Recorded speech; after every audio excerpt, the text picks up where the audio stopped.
Hello guys, good morning, good afternoon, good evening. I am C S Satyaranjan Swami. मैं उम्मीद कर रहा हूँ कि आप लोग बहुत बढ़िया होंगे, मैं भी बहुत बढ़िया हूँ। तो चलो आज शुरू करते हैं इंडायरेक्ट टैक्सेस का क्वेश्चन। ठीक है, क्वेश्चन आंसर। क्योंकि हम पहले इंडायरेक्ट टैक्सेस शुरू करेंगे, क्योंकि बहुत सारा स्टूडेंट का रिक्वायरमेंट था कि सर आप पहले इंडायरेक्ट टैक्सेस शुरू कर दीजिए। तो हम पहले इंडायरेक्ट टैक्सेस शुरू करेंगे, प्लस डी को भी हम शुरू करेंगे। टेंशन मत लीजिए, हम डी को भी शुरू करेंगे। तो ये इंपॉर्टेंट क्यों है? तो बहुत सारा यहाँ पे स्टूडेंट बोल रहे हैं कि ये इंपॉर्टेंट क्यों है। ये जो क्वेश्चन सीरीज तो हर कोई बना रहा है। यहाँ पे सिलेक्टिव कुछ 200-300 क्वेश्चन बना देते हैं, बट इसमें हम लगभग 850 क्वेश्चन खत्म करेंगे। ठीक है, 850 क्वेश्चन इसमें सॉल्व करेंगे, पूरा डिटेल में हम सॉल्व करेंगे। 850 क्वेश्चन हम पूरा डिटेल में, 850 नहीं है, 881, जो कि लगभग 900 क्वेश्चन हम इसमें सॉल्व करेंगे। ठीक है, 900 क्वेश्चन लगभग हम इसमें सॉल्व करेंगे। हाँ, ये डिटेल में सॉल्व होगा। ठीक है, ये डिटेल में सॉल्व होगा। ऐसे नहीं है कि हम ऐसे बोल कर चला जाएंगे एंड ये डिटेल सॉल्व होगा, ऐसे नहीं है हम ऐसे बोल के चला जाएंगे, डिटेल में सॉल्व होगा। तो इसको करने से आपको क्या फ़ायदा होगा? तो पहला फ़ायदा होगा कि जो भी पुराना स्टूडेंट, उनको अगर बोलोगे सत्य सर का जब हम क्वेश्चन आंसर क्यों देखना पड़ेगा हमको, तो वो बता देंगे आपको। वो ऑलरेडी सीए बन चुके हैं स्टूडेंट, तो वो बता देंगे। क्योंकि अगर आप एक एक चैप्टर को अगर आप सॉल्व करने बैठोगे तो एक दिन लग जाता है। ठीक है, एक एक चैप्टर को अगर आप डिटेल में सॉल्व करने के लिए बैठोगे तो वहाँ पे एक दिन चला जाता है, या दो चैप्टर, एक दिन में दो चैप्टर, हाँ मैक्सिमम आप कर लेंगे। बट अगर हमारा वीडियो जो अगर देखेंगे ना, तो एक दिन में आप पूरा इसको ख़त्म कर सकते हैं। ठीक है, पूरा क्वेश्चन बैंक को आप एक दिन में भी ख़त्म कर सकते हो वीडियो देखकर, या 2 दिन में पूरा ख़त्म कर लोगे तो आपका टाइम सेव होगा। ठीक है, इसको अगर देखोगे तो आपका पूरा टाइम सेव हो जाएगा, 7 to 8 टाइम्स आपका सेव करेगा। ठीक है, 7 to 8 टाइम्स आपका टाइम सेव करेगा ये अगर आप क्वेश्चन बैंक सीरीज अगर देखोगे।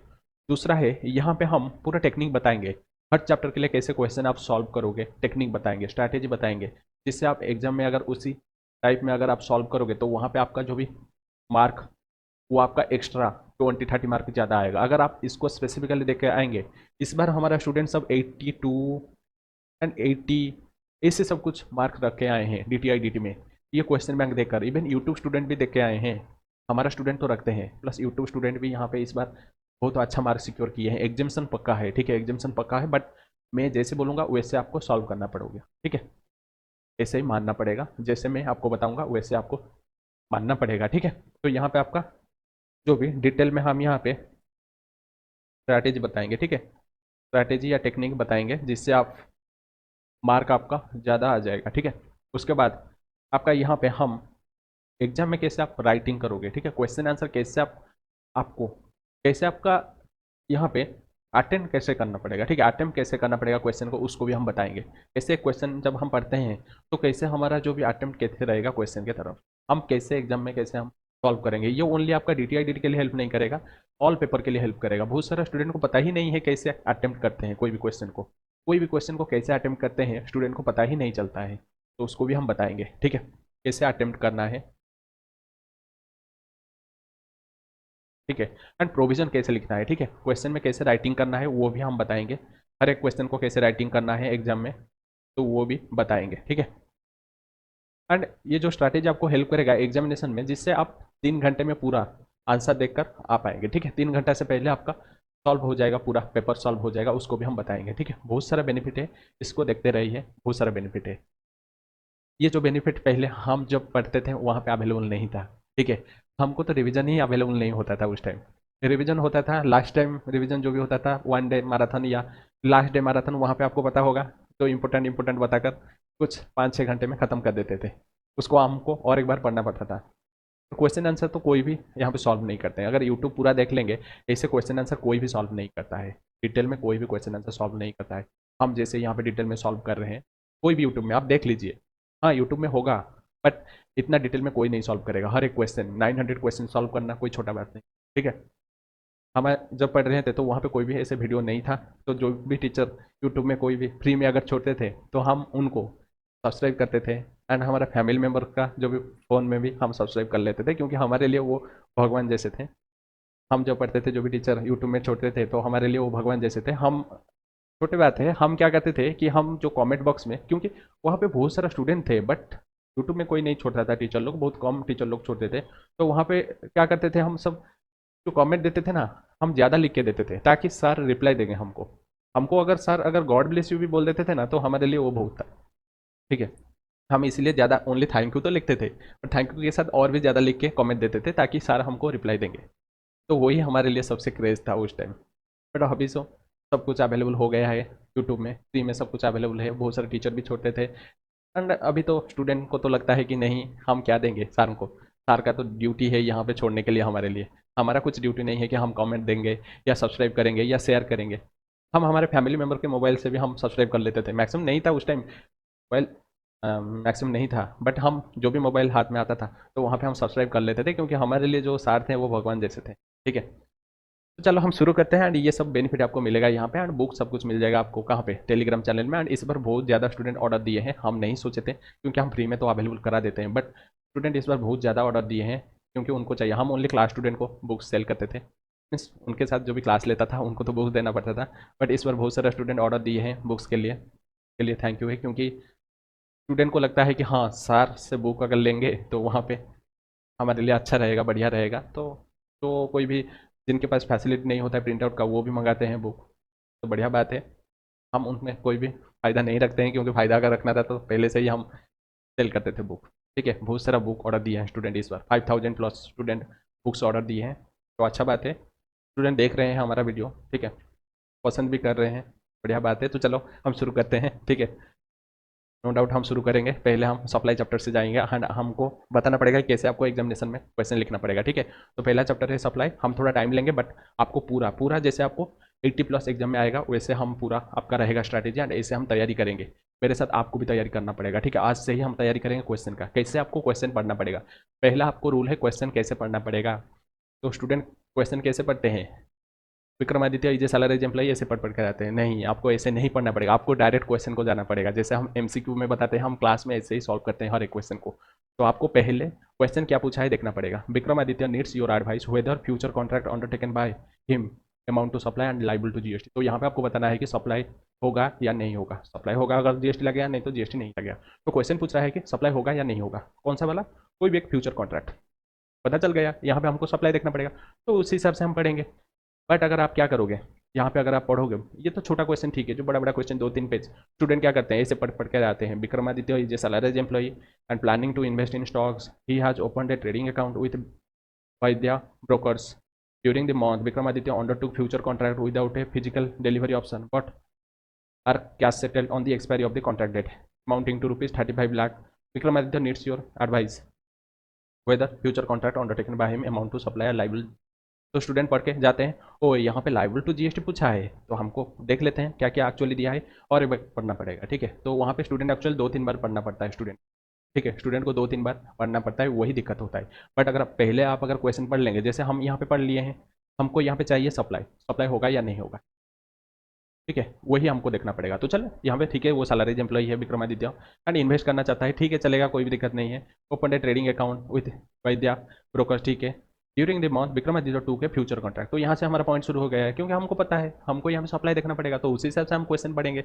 यही पे स्टूडेंट दिक्कत करते हैं, ये सब छोटा छोटा पॉइंट कोई नहीं बताते हैं, इवन टीचर लोग भी नहीं बताते हैं कैसे आपको सॉल्व करना पड़ेगा। तो सॉल्व करने से पहले कोई भी पेपर आप उठा लीजिए, चाहे एफआर है, एसएफएम हो, ऑडिट हो, लॉ हो, लॉ तो अभी नहीं है, टीटी हो, आईटीटी हो, कोई भी पेपर हो, या आपका जो भी आईबीएस हो, कोई भी पेपर में आपको पहले जाना पड़ेगा क्वेश्चन को, डायरेक्टली जाना पड़ेगा क्वेश्चन में, जो एंड में है क्या पूछा है देख लेना है, जिससे आपको पूरा आइडिया चला आएगा कि हाँ यहाँ पे यह पूछा है, तो उस हिसाब से हम सॉल्व करेंगे, ठीक है। तो यहाँ पूछा है सप्लाई होगा या नहीं होगा, तो यहाँ पे एक्चुअली विक्रमादित्य वो एक फ्यूचर कॉन्ट्रैक्ट लेते हैं, कोई भी फिजिकल डिलीवरी नहीं है, बट कैश में सेटल होता है एक्सपायरी में, ठीक है। एंड यहाँ पे अमाउंट कितना है, 35 लाख। तो यहाँ पे ये जो फ्यूचर कॉन्ट्रैक्ट है उसको सप्लाई मानेंगे क्या, तो बताइए, तो यही देखना पड़ेगा। तो यहाँ पे हम देख के आए थे, जो भी हम अगर देखें सप्लाई में आपका दो चीज़ नहीं आएगा, ठीक है। क्यों नहीं आएगा, पहले तो वो गुड्स एंड सर्विसेज में नहीं आएगा, मनी एंड सिक्योरिटी, ठीक है। तो गुड्स एंड सर्विसेज से मनी एंड सिक्योरिटीज नहीं आता है, तो सप्लाई में नहीं आएगा अनडाउटली। तो पहले हम सिक्योरिटी देखना पड़ेगा। तो यहाँ पे डेरिवेटिव जो है ना, वो आपका गुड्स में नहीं आएगा, सर्विसेज में नहीं आएगा, क्योंकि वो सिक्योरिटीज में आ जाता है, तो ये लाइबल नहीं होगा जीएसटी के लिए। एंड यहाँ पे जो कॉन्ट्रैक्ट है फ्यूचर फाइनेंशियल डेरिवेटिव है, ठीक है। तो यहाँ पे स्टॉक के लिए हम मेनली डिपेंडेंट ऑन स्टॉक है, एंड सेटलमेंट होता है normally by, no actual deliver नहीं होता है, बट क्या सेटलमेंट हो जाता है, ठीक है। तो फ्यूचर कॉन्ट्रैक्ट ये एक डेरिवेटिव है, एंड डेरिवेटिव आपका आ जाता है सिक्योरिटी। तो सिक्योरिटीज अगर आएगा तो वहाँ पे गुड्स एंड सर्विसेज में नहीं आएगा, ठीक है। तो इसलिए यहाँ पे क्वालिफाई हो जाएगा सिक्योरिटीज के लिए, एंड वो सप्लाई नहीं होगा एंड जीएसटी नहीं लगेगा, ठीक है। तो यहाँ पे आपको कोई भी अगर क्वेश्चन आता है, ऐसे क्वेश्चन आपको 2-3 पॉइंट स्ट्रॉन्ग वाला पॉइंट ढूंढना पड़ेगा, जो रीजन आपको लिखना पड़ेगा एग्जामिनेशन, ठीक है। स्टूडेंट इसको लैक करते हैं एक्चुअली, स्टूडेंट वहाँ पे नहीं करते हैं, स्टूडेंट डायरेक्टली ये पॉइंट को लिख लेते हैं। अगर ऐसे क्वेश्चन आता है ना तो स्टूडेंट यहाँ से शुरू कर देते हैं, ठीक है। वो लिखते हैं ठीक है यहाँ पे सिक्योरिटी नहीं आएगा आपका, इसमें गुड्स एंड सर्विसेज में नहीं आएगा तो इसलिए जीएसटी नहीं लगेगा। एंड फ्यूचर जो भी कॉन्ट्रैक्ट है, फ्यूचर यहाँ पे जो फ्यूचर कॉन्ट्रैक्ट है ये आपका डेरिवेटिव में है, एंड डेरिवेटिव आपका किस में आ जाता है, आपका सिक्योरिटीज में आ जाता है, तो इसलिए वो गुड्स एंड सर्विसेज में नहीं आएगा एंड वो उसको सप्लाई नहीं मानेंगे, जीएसटी नहीं लगेगा। तो स्टूडेंट यहाँ पे डायरेक्टली इसको लिख लेते हैं, जो कि कंक्लूजन पार्ट मेनली रहता है क्वेश्चन का। बट आपको स्पेसिफिकली यहाँ पे 2 स्ट्रॉन्ग पॉइंट लिखना पड़ेगा, ठीक है। मिनिमम तो 1 स्ट्रॉन्ग पॉइंट लिखना पड़ेगा, जिससे क्योंकि जो एग्जामिनर है ना जो आपका आंसर शीट देखेगा ना तो वो भी ढूंढेगा मिनिमम 1 या 2 पॉइंट। अगर आपका 2 नंबर का आता है या उससे ज़्यादा नंबर का आएगा, 2 नंबर या 1 नंबर का अगर आएगा तो वहाँ पे आपको स्ट्रांगली 1 पॉइंट, मिनिमम 1 पॉइंट आपको लिखना पड़ेगा। मैक्सिमम आप 3-4 पॉइंट भी लिख सकते हैं अगर टाइम है। बट अगर 3 नंबर आता है, 3 नंबर या 4 नंबर या 5 नंबर का थ्योरी क्वेश्चन आता है, ऐसे अगर आएगा तो वहाँ पे आपको स्ट्रांगली, थ्योरी हो प्रैक्टिकल हो, आपको स्ट्रांगली लिखना पड़ेगा रीजन, ठीक है।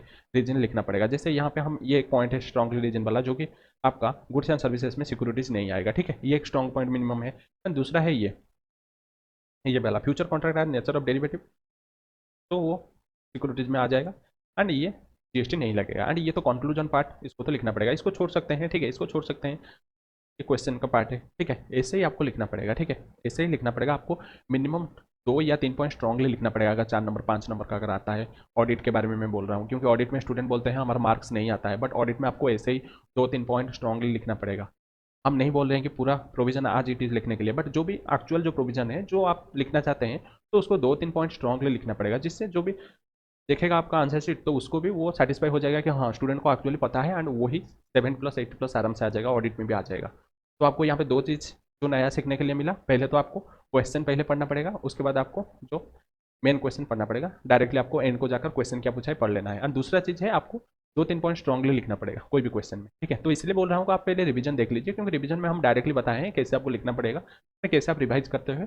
तो इसलिए हम बोले हैं कि आप रिवीजन लेक्चर एक बार देख लीजिए, बट आप लोग तो नहीं देखेंगे, आप लोग बोलेंगे कि नहीं हम जो भी पढ़े हैं वही पढ़ेंगे, अभी टाइम है, देख लीजिए रिवीजन लेक्चर एक बार, ठीक है। अगर आपको अच्छा नहीं लगता है तो आप छोड़ सकते हैं, बट अगर रिवीजन लेक्चर देख लेंगे ना तो ये प्रोविजन आपका आराम से हो जाएगा, ठीक है। हम डिटेल में इसलिए पढ़ाते हैं, समझ आ गए।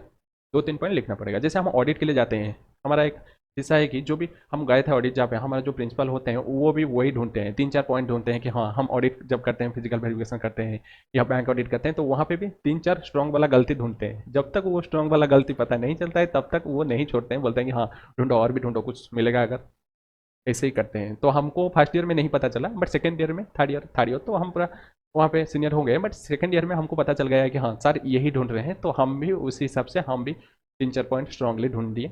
उसके बाद और जो बाकी बचता था तो सैम्पलिंग कर लेते थे, बट हम 3-4 पॉइंट स्ट्रांगली वहाँ पे भी ढूंढते थे जब ऑडिट में जाते थे, ठीक है। उसके बाद सेकंड क्वेश्चन को चलते हैं। तो सेकंड क्वेश्चन क्या पूछा है देख लेते हैं। तो यहाँ पे हमको देखना पड़ेगा टैक्सेबिलिटी होगा क्या, ये जो ट्रांजैक्शन, ठीक है, सिक्योरिटी लेंडिंग स्कीम है, ठीक है, ये ट्रांजैक्शन मेनली टैक्सेबल होगा या नहीं होगा आपको बताना पड़ेगा। तो चलो देख लेते हैं। रॉब शेयर होल्डिंग लिमिटेड एक अप्रूव्ड इंटरमीडियरी है, एंड वो एंटर करता है into a transaction where in certain security जो है लेंड टू धनधन बैंक को, सम सिक्योरिटी जो हम लैंड में लेंडिंग में दे रहे हैं अंडर सिक्योरिटी लेंडिंग स्कीम है। धनधन बैंक वो पे कर रहा है, स्पेसिफाइड लेंडिंग फी दे रहा है against such lending of security के अगेंस्ट में वो स्पेसिफाइड लेंडिंग फी दे रहा है। तो यहाँ पे जो लेंडिंग ऑफ सिक्योरिटीज है तो वो वहाँ पे टैक्सेबल होगा क्या। तो सिक्योरिटी लेंडिंग स्कीम में जो भी है यहाँ पे SLS उसको बोलेंगे, तो जहाँ पे lending and borrowing of securities को बोलते हैं। बट सिक्योरिटी हम देख के आए हैं उसको गुड्स नहीं मानेंगे कि सर्विसेज नहीं मानेंगे, ठीक है। तो यहाँ पे जो भी ट्रांजैक्शन है सिक्योरिटीज में तो उसको सप्लाई भी नहीं मानेंगे, जीएसटी भी नहीं लगेगा। तो यहाँ पे SLS does not treat lending of security, SLS वो ट्रीट नहीं करेगा कि लेंडिंग ऑफ सिक्योरिटीज आज disposal of securities, therefore it is not excluded from the definition securities means जो भी डेफिनेशन ऑफ सर्विस है। तो यहाँ पे जो लेंडिंग ऑफ सिक्योरिटीज ये मेनली सिक्योरिटीज में आ जाएगा, ठीक है। नहीं, security lending of securities means हम यहाँ पे सेल नहीं कर रहे हैं कि वो आ जाएगा इसमें सिक्योरिटीज में आ जाएगा, हम लेंडिंग कर रहे हैं, ठीक है। तो जो भी लेंडिंग फी है वो चार्ज हो जाएगा फ्रॉम द बोरोवर है, एंड वो कैरेक्टर ऑफ कंसिडरेशन है, तो इसलिए जीएसटी लग जाएगा। क्योंकि हम देख के आए थे कि गुड्स एंड सर्विसेज में आपका सिक्योरिटीज नहीं जाएगा एंड आपका मनी नहीं जाएगा, but activities related to the securities है वो आएगा, ठीक है, डेफिनेशन में आ जाएगा activities related to the securities. तो यहाँ पे ये एक एक्टिविटीज है क्योंकि हम वहाँ पे लैंड में दे देते हैं सिक्योरिटीज एंड उसके बदले में हमको कंसिडरेशन मिल जाता है, ठीक है। तो यहाँ पे जो भी intermediate facilitating lending and borrowing of securities for commission और फी के लिए वो टैक्सेबल हो जाएगा सेपरेटली, ठीक है, टैक्सेबल हो जाएगा सेपरेटली, वो टैक्सेबल हो जाएगा। बहुत बड़ा फाइल है तो इसलिए थोड़ा लोडिंग में टाइम ले रहा है, ठीक है। एंड आप सोच रहे होंगे कि सर लेट हो गया है, एक्चुअली थोड़ा तबीयत खराब हो गया था, ठीक है, तबीयत थोड़ा खराब हो गया था, बहुत काम का प्रेशर आ रहा है तो इसलिए थोड़ा तबीयत खराब हो गया था। बट हम आपको बोले थे, कमेंट किए हैं कि हम वीडियो देंगे, तो वीडियो आपका आ जाएगा, रेगुलरली आ जाएगा, थोड़ा अभी फील बेटर।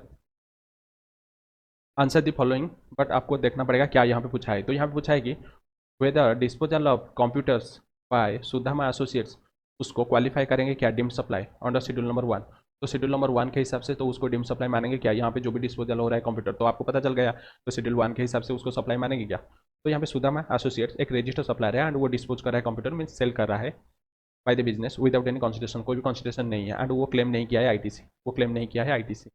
तो कंडीशन क्या है, तो आज पर section number 7 sub section 1 clause c and आपका शेड्यूल नंबर 1 के हिसाब से रिड्यूस शेड्यूल नंबर 1, तो यहाँ पे अगर परमानेंट कोई भी ट्रांसफर करेंगे या डिस्पोजल करेंगे बिजनेस एसेट, तो वहाँ पे विदाउट कंसिडरेशन भी हम उसको मानेंगे सप्लाई, बट उसके ऊपर आईटी से अवेल होना चाहिए, बट यहाँ पे क्वेश्चन में आईटी से अवेल नहीं हुआ है, ठीक है, यहाँ पे क्वेश्चन में आईटी से अवेल नहीं हुआ है, तो इसलिए यहाँ पे उसको सप्लाई नहीं मानेंगे। समझ आ गया, स्ट्रॉन्ग पॉइंट ये दोनों पॉइंट है, ठीक है, स्ट्रॉन्ग पॉइंट ये वाला है, दूसरा है आईटी से अवेल होना चाहिए। उसके बाद कंक्लूजन तो आपको लिख देना पड़ेगा और क्या। उसके बाद सेकंड क्वेश्चन पूछा है कि you are required to determine whether Champak can consider as an agent, तो यहाँ पे चंपक को एजेंट मानेंगे क्या in terms of the schedule number 1। तो शेड्यूल नंबर 1 में हम देखे थे ट्राई वाला पॉइंट, TRAI वाला पॉइंट देखे थे, तो ए में जो था एजेंट एंड प्रिंसिपल, बट उसके लिए कंडीशन था कि एजेंट का नाम में वो जो इनवॉइस फॉर द सप्लाई के लिए जो भी इनवॉइस जब इशू करेगा एजेंट का नाम होना चाहिए, या अगर कोई भी वो रिसीव करेगा प्रिंसिपल के बिहाफ में तो वहाँ पे एजेंट का नाम होना चाहिए। बिल में अगर एजेंट का नाम होगा तभी हम उसको शेड्यूल 1 के हिसाब से हम मानेंगे, सप्लाई मानेंगे। तो यहाँ पे क्वेश्चन क्या पूछा है, पृथ्वी एंटरप्राइजेस अपॉइंट कर रहा है चंपक टू प्रोक्योर करने के लिए certain goods from the market, market से सर्टेन गुड्स प्रोक्योर करने के लिए, परचेज करने के लिए वो अपॉइंट किया है। चंपक आइडेंटिफाई करेगा various suppliers who can provide the goods आज डिजायर्ड बाय पृथ्वी एंटरप्राइजेस, तो जहाँ पे वो सप्लाई करेंगे गुड्स जो भी डिजायर करेगा पृथ्वी एंटरप्राइजेस, एंड आस्क करेगा सप्लायर को जो कि एक सप्लायर सत्य मैन्युफैक्चरर है to send the goods and issue the invoice directly to Prithvi enterprises. तो यहाँ पे वो आस्क किया है एक सप्लायर जो कि सत्या एंटरप्राइजेस मैन्युफैक्चरर से, एंड वो सेंड करेगा गुड्स एंड इनवॉइस डायरेक्टली वो पृथ्वी एंटरप्राइजेस को डायरेक्टली वो इनवॉइस इशू करेगा, ठीक है, डायरेक्टली इनवॉइस इशू करेगा। मीन्स यहाँ पे एजेंट का नाम, एजेंट कौन है, चंपक है, चंपक का नाम नहीं है इनवॉइस में, तो यहाँ पे हम शेड्यूल 1 के हिसाब से उसको सप्लाई नहीं मानेंगे, ठीक है।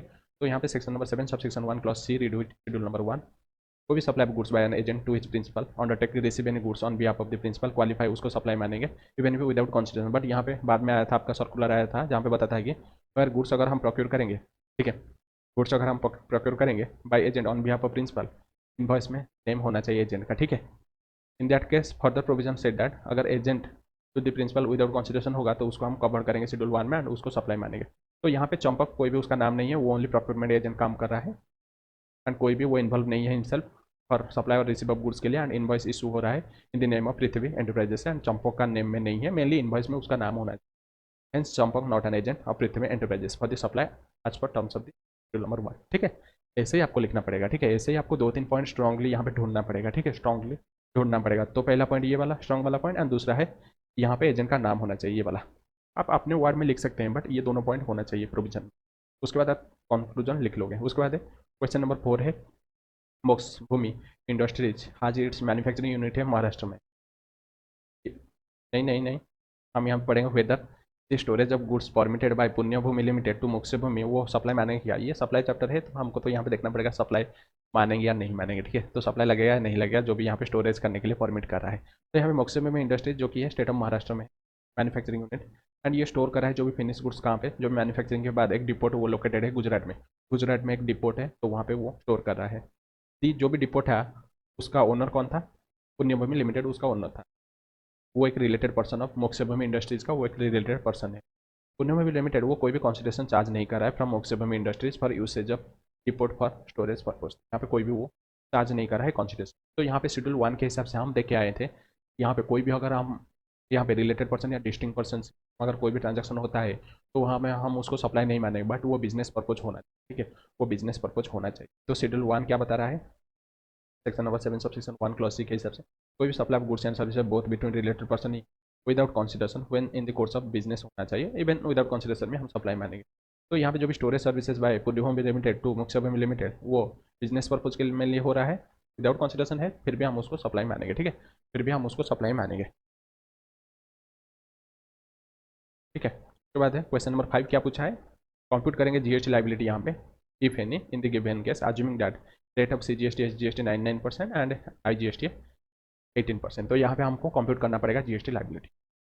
मिस्टर राजेश सुराना, आपको पता चल गया है जीएसटी लाइबिलिटी कंप्यूट करना पड़ेगा। तो राजेश सुराना एक प्रोप्राइटरशिप फार्म है in the nature of Surana and Sons in the Jaipur में, and the firm register on the GST in the state of Rajasthan में, वो रजिस्टर हुआ है जीएसटी में, एंड वो मैन्युफैक्चरिंग कर रहा है taxable product. The firm also provide taxable consultancy services भी फार्म प्रोवाइड कर रहा है। मिस्टर राजेश सुराना वो प्रोवाइड कर रहा है consultancy services to his brother को, मिस्टर अखिलेश को वो प्रोवाइड कर रहा है जो कि लोकेटेड इन यूएसए, ठीक है।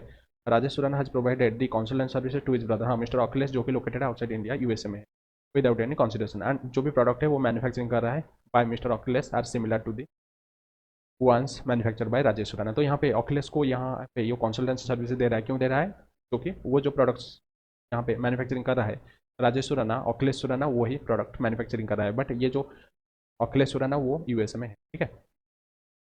यहाँ पे मिस्टर सुराना जो कि राजेश सुराना वो चार्जेस कर रहा है 3 lakh rupees providing similar consultancy services to other independent customer located in US. तो अदर कस्टमर को, जो भी यूएसए का कस्टमर को, सिमिलर जो भी कस्टमर को वो ये सर्विसेज प्रोवाइड करने के लिए 3 लाख चार्ज कर रहा है, मीन्स उसका ओपन मार्केट वैल्यू वो 3 लाख बता रहा है। तो यहाँ पे उसको सप्लाई मानेंगे क्या? अगर सप्लाई मानेंगे तो जीएसटी क्या होगा? तो यहाँ पे सप्लाई के लिए क्या करना पड़ेगा? कंसल्टेंसी सर्विस ये तो दे दिया आपका, to mister Akhilesh Surana located in US has been provided without any consideration, कोई भी कंसिडरेशन नहीं। एक्टिविटी विदाउट कंसिडरेशन तो सप्लाई नहीं मानते हैं, बट शेड्यूल 1 में जो भी दिया है उसको हम सप्लाई मानेंगे इवन इफ विदाउट कंसिडरेशन, ठीक है। तो schedule 1 trade supply of goods and services between related person और बिटवीन डिस्टिंक्ट पर्सन, उसको हम सप्लाई मानेंगे, बट वो बिजनेस पर्पज होना चाहिए even if without consideration. But related person में ब्रदर नहीं आता है, क्योंकि ब्रदर के लिए वो डिपेंडेंट होना चाहिए, ठीक है। तो यहाँ पे brother who is not dependent on the person who supply the service and does not come with the for of family, क्योंकि फैमिली में अगर आएगा तभी जाकर वो उसको हम रिलेटेड पर्सन मानेंगे, बट यहाँ पे तो वो फैमिली में नहीं आ रहा है तो रिलेटेड पर्सन नहीं मानेंगे, ठीक है। तो रिलेटेड पर्सन अगर नहीं मानेंगे ये वाला प्रोविजन नहीं लगेगा, ठीक है। देयरफॉर जो भी export of services to an independent brother without any consideration will not be fall within schedule number 1 में नहीं आएगा, ठीक है, नहीं आएगा। Hence activity is not a supply, not liable to pay any tax. तो यहाँ पे मैं एक चीज़ आपको बता देता हूँ, ऐसे जो क्वेश्चन आएगा ना, बड़ा बड़ा क्वेश्चन, तो वहाँ पे आप कैसे लिखोगे, ठीक है, वहाँ पे आप कैसे लिखोगे। बहुत सारा स्टूडेंट का यहाँ पे दिक्कत है कि ये जो क्वेश्चन लिखने के लिए तो वहाँ पे दिक्कत थोड़ा हो जाता है। ऐसे जब आएगा ना तो एग्जामिनर में जो भी क्वेश्चन आता है बोलता है कि आप लिखना है, आपको फैक्ट लिखना है, इशू लिखना है, ठीक है, फैक्ट इशू लिखना है, एंड आपका क्या लिखना है वहाँ पे प्रोविजन एक्सप्लेनेशन लिखना है, सब कुछ लिखना है, बता देते हैं। टीचर लोग भी बता देते हैं कि हाँ आपको फैक्ट लिखना है, इशू लिखना है, प्रोविजन लिखना है, कंक्लूजन लिखना है, 4 पॉइंट में आपको लिखना पड़ेगा, सब कुछ बता देते हैं। बट कैसे लिखते हैं वो नहीं बताते, ठीक है, बोल देते हैं कि हाँ लिख लीजिए provision explanation fact issue conclusion, but actually ये पॉसिबल नहीं होता है एग्जामिनेशन, क्योंकि बहुत टाइम चला जाता है, ठीक है, बहुत टाइम चला जाता है। अगर वैसे अगर आप लिखोगे तो वहाँ पे बहुत टाइम चला जाता है, तो इसलिए स्टूडेंट 1-2 क्वेश्चन लिखते हैं, उसके बाद उसको छोड़ देते हैं कि नहीं हो पाएगा हमसे, हम छोड़ देते हैं, नहीं हो पाएगा हम छोड़ देते हैं, वही बोलते हैं। बट मैं आपको बोलूँगा कि आप लिखिए, वैसे ही लिखिए। तो आप बोलेंगे सर बता रहे हैं लिखने के लिए तो कैसे लिखोगे, तो मैं इससे लिखने से आपको 3-4 बेनिफिट मिल जाएगा, ठीक है, एंड आपको टाइम भी नहीं लगेगा, ठीक है, टाइम भी नहीं लगेगा। जैसे ये क्वेश्चन का हमको 4 पॉइंट में लिखना पड़ेगा फैक्ट, एंड आपका क्या लिखना पड़ेगा एक्सप्लेनेशन प्रोविजन एंड कंक्लूजन लिखना पड़ेगा। बट ये क्वेश्चन को अगर हम यहाँ पे फैक्ट लिख लेंगे तो हमारे लिए बहुत सारा बेनिफिट होगा। तो ये क्वेश्चन को चलो लिखते हैं। तो ये क्वेश्चन को कैसे लिखना है, तो आप बोलोगे फैक्ट कैसे लिखना है, तो फैक्ट कुछ भी नहीं लिखना है। तो फैक्ट एंड इशू यहाँ पे बना सकते हो या नहीं भी बना सकते हो, तो भी आपके लिए लिखना ईजी हो जाएगा। तो कैसे लिखोगे, आ जाइए। तो यहाँ पे पहले लिख लेना है जो भी क्वेश्चन है उसको ही उठाना पड़ेगा, ठीक है, क्वेश्चन में जो भी हेड पॉइंट है उसको ही उठाना पड़ेगा। तो मिस्टर लिख लेना है राजेश सुराना एक प्रोप्राइटरी शिप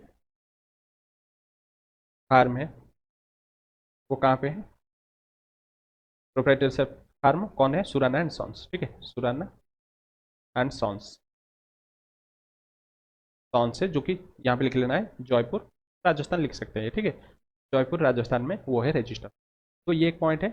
दूसरा पॉइंट में लिख लेना है एंड वो रजिस्टर कहाँ पे है, रजिस्टर है राजस्थान में, ठीक है, जो भी है उसको लिख लेना है। थर्ड पॉइंट में लिख सकते हो प्रोवाइड्स कंसल्टेंसी सर्विसेज, ठीक है, प्रोवाइड्स कंसल्टेंसी सर्विसेज। थोड़ा टाइम जाएगा बट हम पूरा आपको समझा देंगे, जिससे आप कोई भी क्वेश्चन में लिख सकते हो, टाइम बचेगा, ठीक है। हम यहाँ पे लिख रहे हैं, थोड़ा समझा के तो टाइम लग रहा है, उसके बाद नीचे तो जगह नहीं है, हम नीचे लिख लेते हैं, उसके बाद हाँ, provides consultancy services to his brother, ठीक है। यहाँ पे और एक बुलेट पॉइंट में provides consultancy services to his brother, brother Akhilesh Surana, ठीक है, जो कि यूएसए में है, ठीक है। एंड वो एंगेज है सेम सेम प्रोडक्ट में, मैन्युफैक्चरिंग में, ठीक है। सेम प्रोडक्ट में मैं क्यों लिख रहा हूँ आपको मैं बता दूंगा, जिससे आपका भी टाइम बचेगा, ठीक है। बहुत सारा बेनिफिट है, ठीक है, बहुत सारा बेनिफिट है। एंगेज सेम प्रोडक्ट में एंगेज है। उसके बाद आपको लिखना है यहाँ पे, हाँ, एंड कंसिडरेशन चार्ज कितना है लिख लेना है 3 लाख।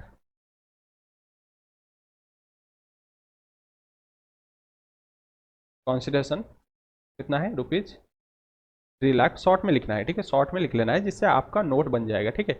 आपका नोट बन जाएगा प्लस उनका भी फैक्ट इशू हो जाएगा, ठीक है, फैक्ट इशू हो जाएगा। उसके बाद है हम्म, नहीं, कंसिडरेशन चार्ज नहीं कर रहा है for similar services other, consideration 3 lakh charge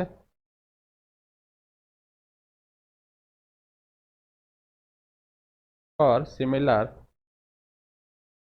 services from other party, for other party. यहाँ पे थोड़ा ये जो क्वेश्चन है ऐसे ही है, बट क्वेश्चन आ जाता है डायरेक्टली, ठीक है, डायरेक्टली आपको लिख देना पड़ेगा अदर पार्टी के लिए। तो यहाँ पे चार्ज होगा क्या जीएसटी, तो ये आपका जो भी GST charge, GST amount, GST amount, या यहाँ पे आप लिख लेंगे calculate, calculate GST amount. And इसको हमेशा आपको क्वेश्चन मार्क लिख लेना है, क्योंकि ये आपका इशू पॉइंट, ठीक है। फैक्ट पॉइंट ऊपर वाला जो भी पॉइंट है ये सब फैक्ट है, बुलेट पॉइंट में ऊपर जो भी हम लिखे थे 2 पॉइंट है। एंड यहाँ पे आपका इशू पॉइंट जो कि लास्ट है, कैलकुलेट जीएसटी अमाउंट। तो ये लिख लोगे अगर, आपका टाइम बच जाएगा। कैसे टाइम बचेगा, आपको अभी क्वेश्चन नहीं पढ़ना पड़ेगा, आपके सामने क्वेश्चन आ गया है, ठीक है, क्वेश्चन आपके सामने आ गया है कि हाँ जो भी आपको पॉइंट चाहिए यहीं से आप लिख लीजिए।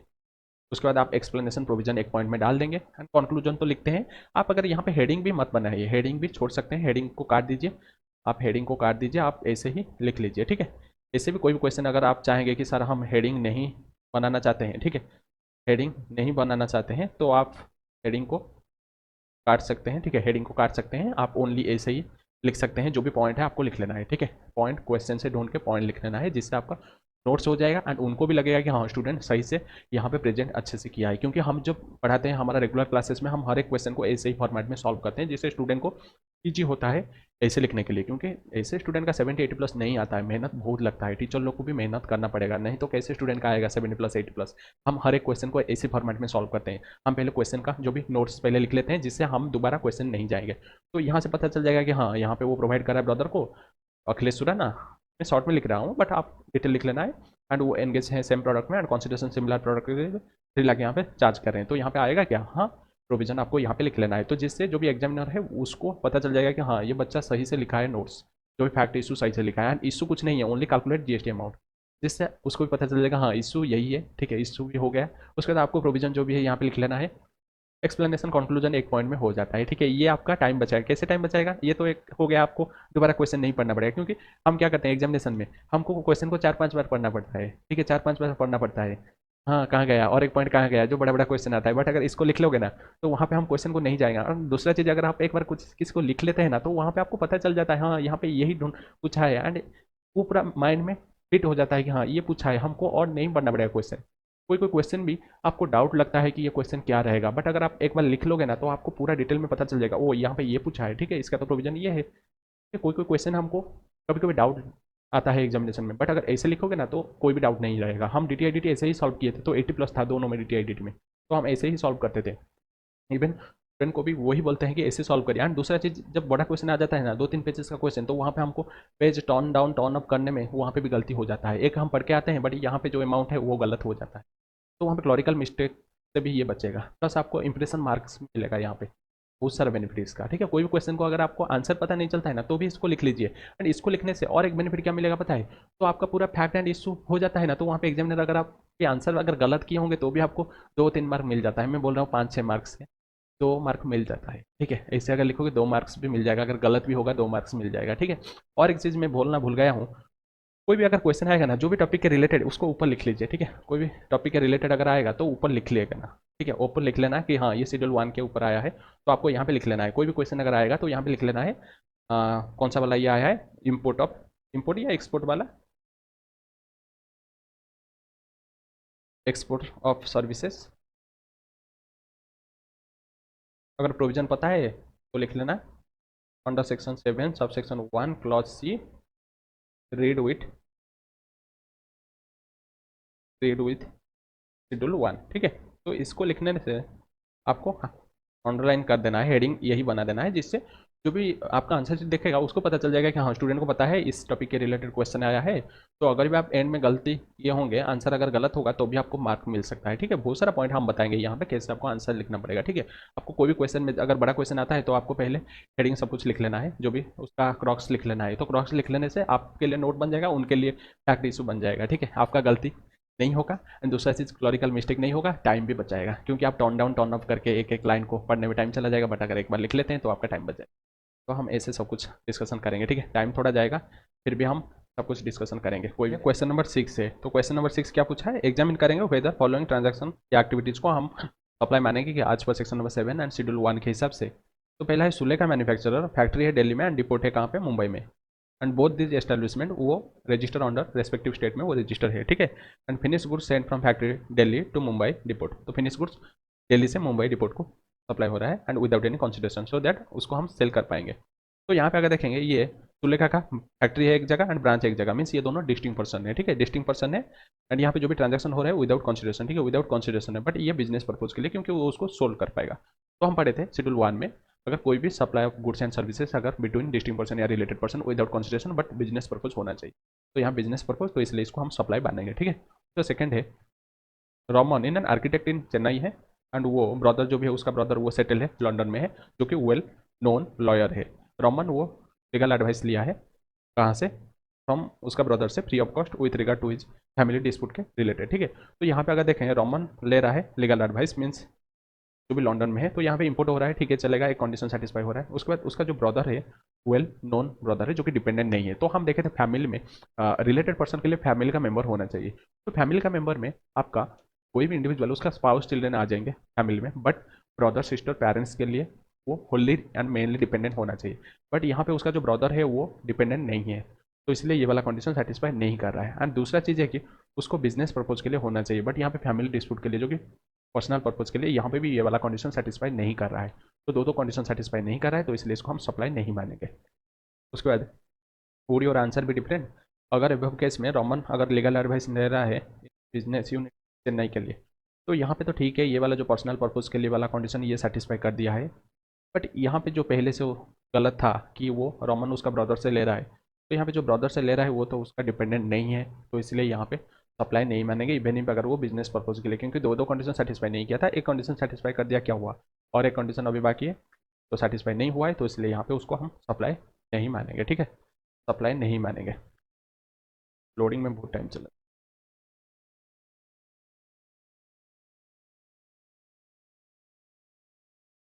तो यहाँ पे क्वेश्चन नंबर 7 को आ जाइए। तो क्वेश्चन नंबर 7 के लिए यहाँ पे हमको देखना पड़ेगा, state whether the following supplies को हम treated as supply of goods मानेंगे या सप्लाई ऑफ सर्विसेज मानेंगे आज पर शेड्यूल नंबर 2, क्योंकि शेड्यूल नंबर 2 हम देखे थे वहाँ पे सेग्रीगेशन के लिए हम शेड्यूल नंबर 2 फॉलो करते हैं, मीन्स गुड्स किसको मानेंगे, सर्विसेज किसको। तो यहाँ पहला है रेंटिंग ऑफ इमूवेबल प्रॉपर्टी, तो रेंटिंग ऑफ इमूवेबल प्रॉपर्टी हम देखे थे ये सर्विसेज है, ठीक है। Goods forming part of business asset transfer और dispose of by under deduction of a person carrying on the business whether और नॉट फॉर कंसिडरेशन। तो यहाँ पे हम क्या कर रहे हैं, गुड्स जो बिजनेस एसेट ट्रांसफर कर रहा है, तो यहाँ पे हम उसको गुड्स मानेंगे, क्योंकि बिजनेस एसेट ट्रांसफर हो रहा है तो गुड्स मानेंगे। Transfer of right in goods without transfer of title, तो यहाँ पे ओनली हम राइट ट्रांसफर कर रहे हैं, मीन्स सर्विसेज, गुड्स ट्रांसफर नहीं कर रहे हैं। ट्रांसफर ऑफ ये है सर्विसेज, ठीक है, ये है services. Transfer of title in goods under agreement which stipulates that property shall be pass at a future date, means अभी हम ट्रांसफर कर रहे हैं title, but property actually future date में ट्रांसफर होगा, जो कि लीज एग्रीमेंट है या आपका हायर परचेज है, तो ये गुड्स मानेंगे, ठीक है, गुड्स मानेंगे। तो ये खत्म हो जाता है। क्वेश्चन नंबर 8 को चलते हैं। अजातशत्रु इंडस्ट्रीज एंटर करा है कॉन्ट्रैक्ट में with an actor Chandragupta to act as a brand ambassador the product manufacture by Ajatashatru, जो भी मैन्युफैक्चरिंग करेगा। The duration of the contract 5 year है एंड कॉन्ट्रैक्ट फी जो भी है payable to Chandragupta for being a brand ambassador वो है 50 लाख, जो भी कॉन्ट्रैक्ट फी है वो 50 लाख है और आनम कॉन्ट्रैक्ट फी है। As per the terms of the contract in case any contract अगर टर्मिनेट हो जाता है before the end of the contract period, तो कॉन्ट्रैक्ट पीरियड से पहले अगर टर्मिनेट हो जाता है तो वहाँ पे चंद्रगुप्त प्रीपे करना पड़ेगा इंडस्ट्रीज को 50% of the contract he receive जो भी है till the time of termination, उसको जो भी रिसीव किया है उसको फी देना पड़ेगा, 50% फी देना पड़ेगा। At the end of the third year Chandragupta terminate कर रहा है contract with Ajatashatru, he has receive the contract fee 3 year at the time of termination of contract. तो यहाँ पे जो भी वो 3 ईयर फी ऑलरेडी रिसीव कर चुका था। तो अगर देखेंगे ये जो कॉन्ट्रैक्ट फी जो टर्मिनेशन में जो दिया है जिसको हम लिक्विडेटेड डैमेज मानते हैं, तो इसको टैक्सेबल कराएंगे या एग्जाम्शन होगा। तो क्लैरिफिकेशन आ गया है, लिक्विडेटेड डैमेज अगर रिसीव करें तो वो एग्जाम्प्ट हो जाएगा, ठीक है। लिक्विडेटेड डैमेज अगर रिसीव करें तो वो एग्जाम्प्ट हो जाएगा, ठीक है। कंडीशन यहाँ पे आपका सप्लाई है, ठीक है। ये वाला सप्लाई के लिए आपको ये चाहिए। एंड यहाँ पे शेड्यूल 1 जो भी शेड्यूल 2 बोल रहा है कुछ गुड्स एंड सर्विसेज बोलेंगे, बट लिक्विडेटेड डैमेज आपका इसको काट दीजिए, लिक्विडेटेड डैमेज आपका एग्जाम्प्ट हो जाएगा, ठीक है। तो आप इतना याद रखिए, लिक्विडेटेड डैमेज अगर रिसीव करेंगे क्योंकि उसको हम कंसिडरेशन नहीं मानते हैं तो इसलिए ये एग्जाम्प्ट हो जाएगा, ठीक है। एग्जाम्प्ट हो जाएगा, कोई भी टैक्स नहीं लगेगा अगर लिक्विडेटेड डैमेज कुछ रिसीव करेंगे, ठीक है। तो ये क्वेश्चन खत्म हो जाता है। उसके बाद चलो चलते हैं नेक्स्ट क्वेश्चन को, ठीक है। इसको आप करेक्शन कर दीजिए, ये आपका करेक्शन नहीं हुआ है, बट आप इसको काट के एग्जाम्प्ट हो जाएगा, ठीक है। एग्जाम्पशन हो जाएगा एंड प्रोविजन भी आपको पता है हमारा रिविजन बुक्स में सब कुछ प्रोविजन है, ठीक है। रिविजन बुक्स में सब कुछ प्रोविजन है। उसके बाद क्वेश्चन नंबर 9 है, नॉन do you agree with the opinion of the job worker. But उससे पहले देखना पड़ेगा। तो यहाँ पे mainly the job worker is of the opinion that जो भी वो यूज कर रहा है own material for processing and hence the supply by नॉन द स्टोर मैन्युफैक्चरर, वो नेचर ऑफ सप्लाई गुड्स मानेंगे या सर्विसेज, ठीक है। तो यहाँ पे हम उसको सप्लाई मानेंगे या नहीं मानेंगे। एंड यहाँ पे जो भी वो मीन्स कुछ सर्विसेज के साथ वो गुड्स सप्लाई कर रहा है प्रोसेसिंग में, तो उसको सप्लाई मानेंगे क्या, गुड्स मानेंगे या सर्विसेज मानेंगे, देखना पड़ेगा। तो पढ़ लेते हैं। तो यहाँ पे नॉन देश और मैन्युफैक्चरर वो सेंड कर रहा है certain category of Ian for processing of job worker. तो जॉब वर्कर के पास सर्टेन ईयन प्रोसेसिंग करने के लिए दे रहा है जॉब वर्कर के पास, कौन, नॉन देशवर। जॉब वर्कर यहाँ पे अंडरटेक कर रहा है processing of work on the yarn as per the requirement of the non देशवर मैन्युफैक्चरर का रिक्वायरमेंट के हिसाब से। During the process job worker use कर रहा है ओन मटेरियल, तो during the process job worker own यहाँ पे मटेरियल भी यूज कर रहा है। And the processed yarn is sold by non देशर manufacture directly from the job worker premises. तो जो भी यहाँ पे प्रोसेस यॉन होने के बाद वो नॉन देशर मैन्युफैक्चरर डायरेक्टली सोल्ड कर रहा है, ठीक है, फ्रॉम द जॉब वर्कर का प्रीमाइसेस। जो भी बैलेंस क्वांटिटी बच जाता है यॉन एंड वेस्ट जो भी मटेरियल वो सेंड बैक कर देता है जॉब वर्कर किसके पास, नॉन देशर मैन्युफैक्चरर के पास, वो सेंड बैक कर देता है।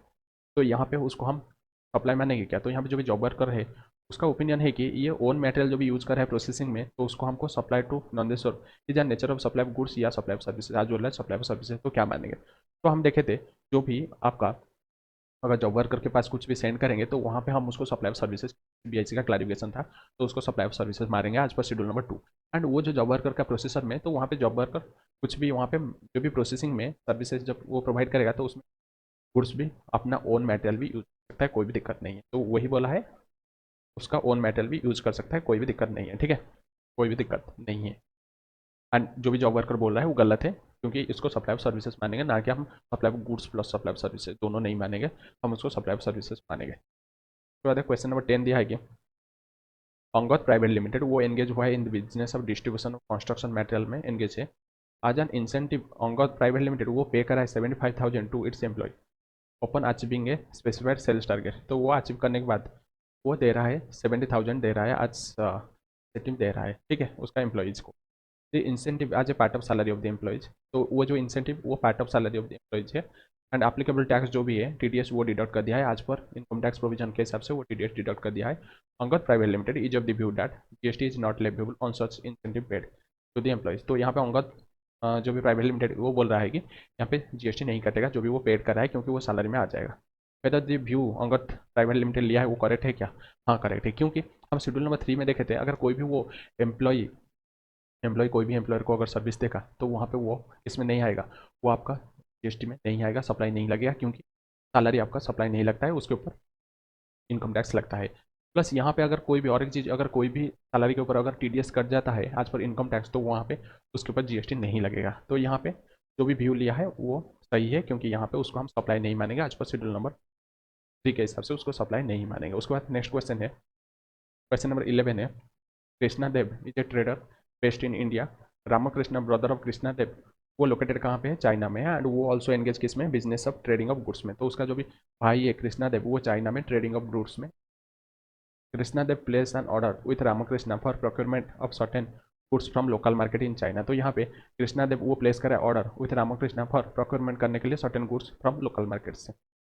Before the shipment of goods from China to India Krishna Dev sold करा गुड्स टू क्रिस्टानो, एक ट्रेडर लोकेटेड इन ब्राजील। तो वो जो शिपमेंट वहाँ से लोड होने के बाद इंडिया को आने से पहले वहाँ पे क्या हो रहा है, before the shipment of goods, ship होने से पहले वो वहाँ पे कृष्णा देव को ऑर्डर आता है। तो मैं आपको बता रहा हूँ, तो यहाँ पे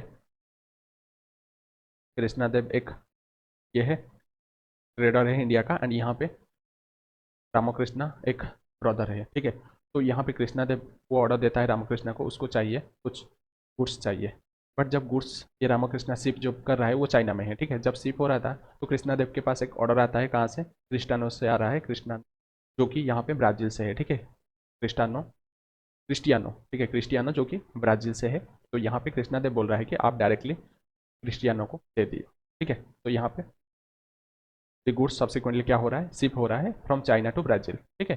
कॉमेंट जो भी टैक्सेबिलिटी होगा between Krishna Dev and Cristiano under GST India में, तो यहाँ पे वो टैक्सेबल होगा क्या, हम पढ़े थे अगर इंडिया को नहीं आकर अगर हाई सी सेल हो जाता है या कोई भी नॉन टैक्सेबल टेरिटोरी है, नॉन टैक्सेबल टेरिटोरी को अगर जा जाता है, जैसे ये आपका जो भी रामकृष्णा वो कहाँ पे, रामकृष्णा ये आपका चाइना में है, तो चाइना से ब्राज़ील जा रहा है, मीन्स नॉन टैक्सेबल टेरिटोरी जा रहा है, इंडिया का कोई भी इन्वॉल्वमेंट नहीं है, ठीक है। इंडिया का कोई भी इन्वॉल्वमेंट नहीं है, तो इसलिए यहाँ पे इंडिया में टैक्सेबल नहीं होगा आज पर शेड्यूल नंबर 3। आज पर शेड्यूल नंबर 3 वो इंडिया में टैक्सेबल नहीं होगा। उसके बाद है question number 12, discuss the taxability of transaction involve under GST law. तो टैक्सेबिलिटी क्या होगा बताइए। तो Mohandas international enter into a transaction for import of goods, तो इंपोर्ट ऑफ गुड्स के लिए एक ट्रांजैक्शन में एंटर करता है। वेंडर जो भी हो वो लोकेटेड कहाँ पे, इटली में है। Due to financial issue Mohandas यहाँ पे मोहनदास इंटरनेशनल वो not in a situation to clear the goods upon payment of import duty. तो कुछ फाइनेंशियल इशू की वजह से वो यहाँ पे कोई भी पोजीशन में नहीं है कि वो क्लियर करेंगे गुड्स इंडिया को, मीन्स इंपोर्ट ड्यूटी देने के लिए वो यहाँ पे समर्थ नहीं है, ठीक है। इंपोर्ट ड्यूटी नहीं दे पाएंगे, तो वहाँ पे मोहनदास इंटरनेशनल वो सोल्ड कर देते हैं गुड्स किसको, राधा कृष्णा एक्सपोर्ट हाउस को दे देते हैं। तो वहाँ पे गुड्स को सोल्ड कर देते हैं राधा कृष्णा एक्सपोर्ट हाउस को by endorsement of title to the goods, by endorsing करके टाइटल वो दे देते हैं। While the goods in high sea, जब गुड्स हाई सी में था, मीन सी में था, तो वहाँ पे the agreement further provided that Mohandas international shall purchase back the goods in future from Radha Krishna export house. तो यहाँ पे एग्रीमेंट कर देते हैं जब हाई सी में था कि हाँ फ्यूचर में जब मेरा फाइनेंशियल पोजीशन सही होगा तो वहाँ पे मैं आपसे वो जो गुड्स ले आऊँगा, ठीक है, वो जो गुड्स ले आऊँगा आपसे फ्यूचर में जब सही हो जाएगा मेरा सिचुएशन। ये बोल रहा है मोहनदास इंटरनेशनल, ठीक है, ये बोल रहा है। तो यहाँ पे क्या होगा, जीएसटी लाइबल होगा क्या, तो यहाँ पे दो दो ट्रांजैक्शन है। पहले तो यहाँ पे जो भी वो ला रहा था इंडिया को बट क्लियर नहीं कर पाया, ठीक है, वो इंडिया को ला रहा था बट क्लियर नहीं कर पाया। तो यहाँ पे हम देखे थे इम्पोर्ट ड्यूटी कब लगेगा, अगर कस्टम जो भी स्टेशन थे, हम कस्टम चैप्टर में देखेंगे, अगर कस्टम स्टेशन से अगर वो जो भी इम्पोर्ट ड्यूटी देकर अगर होम क्लियरेंस के लिए अगर क्लियर कर देगा होम कंजम्पशन, बट यहाँ पे तो वो इंडिया को नहीं आया है, मीन्स हाई सी सेल हुआ है, ठीक है, हाई सी में ही वो सेल हो गया है, तो इसलिए यहाँ पे जीएसटी नहीं लगेगा, ठीक है, जीएसटी नहीं लगेगा। तो जीएसटी कौन देगा, तो जीएसटी देगा यहाँ पे मोहनदास नहीं देगा, ये जीएसटी देगा आपका राधा कृष्णा एक्सपोर्ट हाउस, यहाँ पे जीएसटी देगा, क्योंकि जब वो क्लियर करेगा गुड्स कस्टम हाउस से तो वहाँ पे वो जब इंपोर्ट ड्यूटी देगा उसके साथ वो दे देगा आपका जीएसटी दे देगा, कौन, राधा कृष्णा एक्सपोर्ट हाउस वहाँ पे जीएसटी देगा। उसके बाद फ्यूचर में अगर वो रिटर्न बैक करेगा, परचेज बैक अगर करेगा, तो वहाँ पे क्या होगा, तो वहाँ पे जैसे नॉर्मल डोमेस्टिक ट्रांजैक्शन होता है वैसे नॉर्मली वो टैक्स भरेगा, कौन, जो भी जीएसटी भरेगा मोहनदास इंटरनेशनल, जब फ्यूचर में जब वो रिसीव करेगा तो वहाँ पे वो टैक्स भरेगा। ये सिंपल है, कोई भी दिक्कत वाला बात नहीं है, ठीक है, कोई भी दिक्कत वाला बात नहीं है। उसके बाद चलो चलते हैं नेक्स्ट क्वेश्चन। क्वेश्चन नंबर 13 है, क्या दिया है, मिस्टर जोम्बी एक सप्लायर रजिस्टर इन हैदराबाद है तेलंगाना में, एंड यू प्रोक्योर कर रहा है goods from China and directly supply कर रहा है same to the customer in USA, mean ये हैदराबाद का बंदा है बट वो चाइना से परचेज करके सेल कर रहा है यूएस को, नॉन टैक्सेबल टेरिटोरी से नॉन टैक्सेबल टेरिटोरी इंडिया में कुछ भी नहीं आ रहा है। With reference to the provision of the GST law examine करिए वेदर दी एक्टिविटी उसको सप्लाई ऑफ गुड्स मानेंगे by mister Zombie to customer in USA taxable होगा क्या जीएसटी में, अगर येस होगा determine the place of supply for this, तो taxable होगा क्या, नहीं टैक्सेबल तो नहीं होगा, तो प्लेस ऑफ सप्लाई भी नहीं कैलकुलेशन पाएगा, ठीक है, कैलकुलेशन नहीं होगा क्योंकि ये non taxable territory means China से नॉन टैक्सेबल टेरिटोरी यूएस को जा रहा है without such goods entering into India, ठीक है। तो यहाँ पे उसको सप्लाई नहीं मानेंगे, तो नॉट लेबल टू जीएसटी, तो इसलिए प्लेस ऑफ सप्लाई भी नहीं होगा, तो there is no question of place of supply. उसके बाद है क्वेश्चन नंबर 14 है, यहाँ पे बहुत सारा क्वेश्चन पूछा है, आंसर द फॉलोइंग क्वेश्चन हम पहले पढ़ लेते हैं। जी आर लिमिटेड जो कि Germany supplies luxurious car worth 1 crore to IND limited India का। तो GER लिमिटेड जो कि जर्मनी का है एंड वो यहाँ पे लग्जरियस कार 1 करोड़ का तो IND लिमिटेड को सप्लाई कर रहा है। Before the car reach Indian port but after crossing territorial water, means India का जब टेरिटोरियल वाटर क्रॉस कर रहा है बट इंडिया का पोर्ट में रीच नहीं हुआ तो वहाँ पे इंड लिमिटेड वो सेल कर रहा है T1 लिमिटेड को। तो वहाँ पे जब इंडिया को नहीं आया है तो वहाँ पे जो इंड लिमिटेड सेल कर रहा है T1 लिमिटेड को by way of transfer of document of title. तो by way of document title transfer करके वो उसको क्या कर रहा है, सेल कर रहा है T1 लिमिटेड को। तो T1 limited clear the said car from the warehousing and store said goods in the custom bonded warehouse. तो वहाँ पे T1 लिमिटेड वो क्लियर कर रहा है सेड कार वेयर हाउसिंग में रख रहा है, मीन्स यहाँ पे अभी तक टैक्स देने का कोई भी ज़रूरत नहीं आया है। जब वो क्लियर करेगा कहाँ से, आपका कस्टम स्टेशन से जब कस्टम ड्यूटी दे के जब क्लियर करेगा तभी जाकर उसको हम मानेंगे जैसे वो इंडिया का पार्ट बन गया है। उसका T1 लिमिटेड सेल कर रहा है सेड कार किसको, T2 लिमिटेड को। तो T2 लिमिटेड को वहीं पे सेल कर रहा है, मीन्स अभी तक टैक्स कोई नहीं देगा। उसका T2 लिमिटेड फाइनली क्लियर कर रहा है from the custom bonded warehouse. तो जो भी वेयर हाउस से क्लियर करेगा वही टैक्स भरेगा, तो यहाँ पे यही टैक्स भरेगा। ठीक है, तो यहाँ पे पहला जो हुआ है GST लेविएबल जो GER लिमिटेड, तो यहाँ पे क्या हुआ है कि GER लिमिटेड वो IND को इंडिया को दे रहा था लिमिटेड को, उसके बाद IND T1 लिमिटेड को सेल कर दिया, उसके बाद T2 लिमिटेड को T1 लिमिटेड सेल कर दिया। तो T2 लिमिटेड फाइनली वो क्लियर किया है वही GST पेमेंट करेगा, ये नहीं GST पेमेंट नहीं करेगा, ये नहीं करेगा, ये नहीं करेगा। तो यहाँ पे पहले जो GER एंड IND लिमिटेड ये तो आपका हाई सी जैसे मानेंगे, इंडिया का पार्ट नहीं है तो सप्लाई नहीं मानेंगे। GST leviable on supply of IND to T1, तो ये जो सप्लाई के ऊपर कौन भरेगा GST, कोई नहीं भरेगा, GST नहीं लगेगा। GST supply on T2 T1 T2 नहीं, वहाँ पे भी नहीं लगेगा, फाइनल लगेगा कहाँ पे, GST leviable on clearance of T2, जब T2 क्लियर करेगा तभी जाकर लगेगा। ठीक है, तभी जाकर लगेगा, तभी जाकर वो लगेगा वहाँ पे GST। ठीक है, तो यहाँ पे GST on import of goods levied at the time of custom duty जब लेवी होगा। ठीक है, तो पहले यहाँ पे तो GST लेविएबल नहीं होगा एंड यहाँ पे भी नाइदर सप्लाई ऑफ गुड्स और not supply of services, and यहाँ पे भी neither supply of goods not supply of services. ठीक है, उसके बाद है नेक्स्ट क्वेश्चन, क्वेश्चन नंबर 15। यहाँ पे क्या दिया है, डिलीजेंट फोर्स एक प्रोफेशनल ट्रेनिंग इंस्टीट्यूट है जो कि training material aptitude quotient printed from Durga printing house, एक प्रिंटिंग प्रेस है। तो यहाँ पे वो जो भी इंस्टीट्यूट है उसका जो भी ट्रेनिंग मटेरियल वो एप्टीट्यूड क्वेटियंट प्रिंटेड फ्रॉम कहाँ से प्रिंट कर रहा है, दुर्गा प्रिंटिंग हाउस से। ठीक है, यहाँ पे डिलीजेंट फोर्स वो प्रिंटिंग कर रहा है दुर्गा प्रिंटिंग हाउस से, प्रिंटिंग का काम कर रहा है, एक बुक का नाम एप्टीट्यूड क्वेटियंट। ठीक है, प्रिंटिंग प्रेस से वो प्रिंटिंग कर रहा है।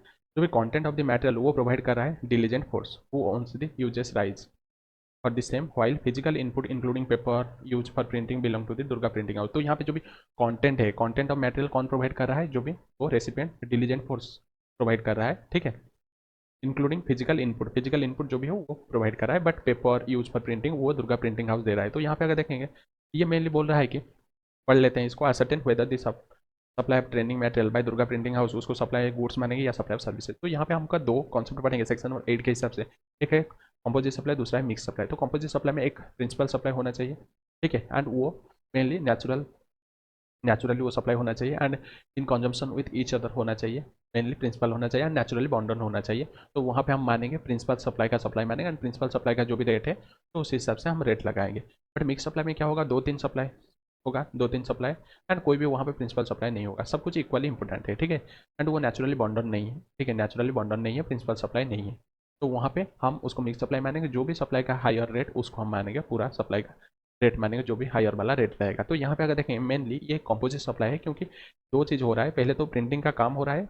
ठीक है, प्रिंटिंग का काम हो रहा है, ये प्रिंटिंग काम के लिए दुर्गा प्रिंटिंग हाउस प्रिंटिंग के लिए दे रहा है, तो प्रिंटिंग का तो काम हो रहा है एंड दूसरा है आपका प्रिंटिंग का काम हो रहा है एंड दूसरा है आपका वहाँ पे गुड्स भी यूज हो रहा है, जो कि फिजिकल जो पेपर यूज हो रहा है, तो गुड्स भी यूज हो रहा है, सर्विसेज भी यूज। तो यहाँ पे जो मेन काम है वो है आपका कंटेंट, मेन जो मटेरियल है कंटेंट है, प्रिंसिपल सप्लाई है कंटेंट, तो इसलिए कंटेंट का सप्लाई मानेंगे। तो कंटेंट मीन्स यहाँ पे सर्विसेज है, तो इसलिए यहाँ पे उस सप्लाई ऑफ सर्विसेज मानेंगे। ठीक है, मेन जो काम है supply of training material by Durga printing house और कॉन्स्टिट्यूट सप्लाई ऑफ सर्विसेज मानेंगे। ठीक है, सप्लाई ऑफ सर्विसेज मानेंगे, समझ आ गया, तो सप्लाई ऑफ सर्विसेज। उसके बाद क्वेश्चन नंबर 16 दिया है कि शर्मा कैरियर्स एक गुड्स ट्रांसपोर्ट एजेंसी है एंड वो engage in transportation of goods by road में एंगेज है।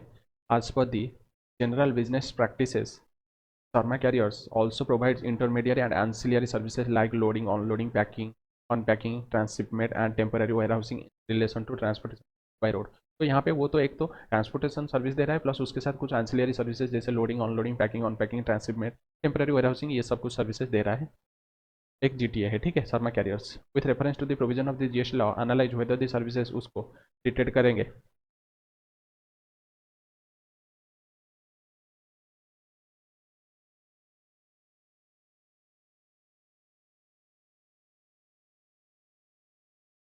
ट्रीट करेंगे आज GTA services being a composite supply और मिक्स सप्लाई इसको मानेंगे। तो यहाँ पे अगर देखें कॉम्पोजिट सप्लाई या मिक्स सप्लाई मानेंगे, देखना पड़ेगा। तो यहाँ पे कॉम्पोजिट सप्लाई के लिए मेन जो सप्लाई है यहाँ पे जो ट्रांसपोर्टेशन सर्विस मेन सप्लाई है, उसके साथ जो भी एंसिलरी सर्विसेज उसको हम प्रिंसिपल सप्लाई का सर्विसेज मानेंगे। तो यहाँ पे उसको कॉम्पोजिट सप्लाई मानेंगे, ठीक है, कॉम्पोजिट सप्लाई मानेंगे, क्योंकि यहाँ पे जो मेन जो काम है वो है आपका ट्रांसपोर्टेशन सर्विसेज, ठीक है, ट्रांसपोर्टेशन सर्विसेज। तो यहाँ पे if an intermediary or ancillary services provided in relation, तो यहाँ पे ठीक है, in relation to transportation of goods by road if any such services included invoice में Sharma carrier such services form part of the GTA services and this composite supply मानेंगे। ये not a mix supply, even if single price भी charge होगा तो भी उसको हम composite supply मानेंगे। मेन जो है ट्रांसपोर्टेशन के लिए जीटीए सर्विसेज का है। फर्दर अगर incidental services are provided as separate services and billed, अगर सेपरेटली इंसिडेंटल सर्विसेज अगर वो होगा एंड बिल्ड भी सेपरेटली अगर होगा तो वहाँ पे उसको हमको same invoice, whether in same invoice और सेपरेट इनवॉइस, तो उसको हम सेपरेटली ट्रीट करेंगे एंड उसको कंपोजिट सप्लाई नहीं मानेंगे। एंड यहाँ पे सिंगल प्राइस नहीं चार्ज हुआ है तो इसलिए हम उसको भी मिक्स सप्लाई नहीं मानेंगे, ठीक है। वो मेनली उसको कंपोजिट सप्लाई मानेंगे, बट अगर सेपरेटली अगर सर्विसेज प्रोवाइड होगा एंड सेपरेटली अगर इनवॉइस होगा तो वहाँ पे उसको हम मानेंगे मिक्स सप्लाई मानेंगे नहीं, कंपोजिट सप्लाई भी नहीं मानेंगे, सेपरेट सप्लाई मानेंगे, ठीक है, सेपरेट सप्लाई मानेंगे। उसका क्वेश्चन नंबर 17 दिया है कि determine whether the following supplies amount to composite supply. तो फॉलोइंग सप्लाई को हम कंपोजिट सप्लाई मानेंगे क्या? एक होटल वो प्रोवाइड कर रहा है 4 days 3 nights पैकेज है, where in facility of breakfast and dinner वो प्रोवाइड हो रहा है along with the room accommodation. तो यहाँ पे मेन जो काम है ये होटल में रूम अकोमोडेशन का सर्विसेज है जो कि principal supply, and along with जो भी ब्रेकफास्ट या डिनर सर्विसेज प्रोवाइड होता है ये सब एंसिलियरी है। तो मेन यहाँ पे प्रिंसिपल सप्लाई है रूम अकोमोडेशन, तो इसको हम कंपोजिट सप्लाई मानेंगे, ठीक है, ये कंपोजिट सप्लाई है।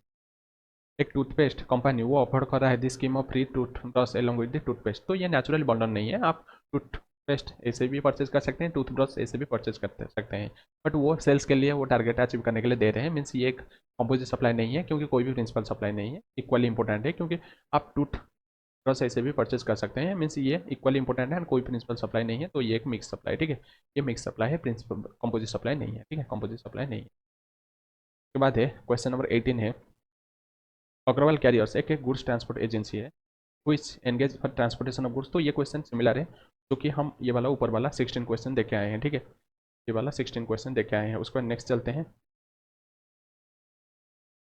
उसके बाद क्वेश्चन नंबर 19 है सत्यम प्रिंटर एक प्रिंटिंग हाउस है जो कि रजिस्टर अंडर जीएसटी है एंड वो रिसीव करा है ऑर्डर प्रिंटिंग 5000 कॉपीज के लिए of a book on yoga and meditation authorise by well known yoga guru, क्योंकि ऑथोराइज कर रहा है, ऑथर है आपका well known yoga Guru.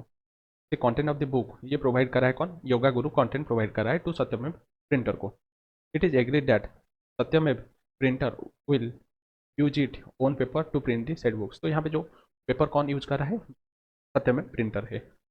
You are required to determine the rate of GST applicable on supply of printed books. तो यहाँ पे rate of GST क्या एप्लीकेबल रहेगा by Satyamev printer, assuming that GST applicable on printing services 18%, whereas rate of duty applicable for paper used in the printing books तो 12%। Means यहाँ पे goods के लिए है 12% एंड प्रिंटिंग सर्विसेज के लिए 18%। तो यहाँ पे अगर देखें कंटेंट कौन प्रोवाइड कर रहा है, कंटेंट यहाँ पे मेन जो कंटेंट है मेन सर्विसेज, मीन सर्विस यहाँ पे मेन जो प्रिंसिपल सप्लाई है कंटेंट, प्रिंसिपल सप्लाई कंटेंट अगर होगा तो वहाँ पे प्रिंसिपल सप्लाई होगा प्रिंटिंग सर्विसेज। तो प्रिंटिंग सर्विसेज अगर प्रिंसिपल सप्लाई होगा तो यहाँ पे कॉम्पोजिट सप्लाई मानेंगे एंड प्रिंसिपल सप्लाई होगा आपका कंटेंट, जो कि प्रिंटिंग सर्विसेज मीन्स ये सप्लाई ऑफ सर्विसेज है, ठीक है, सप्लाई ऑफ सर्विसेज,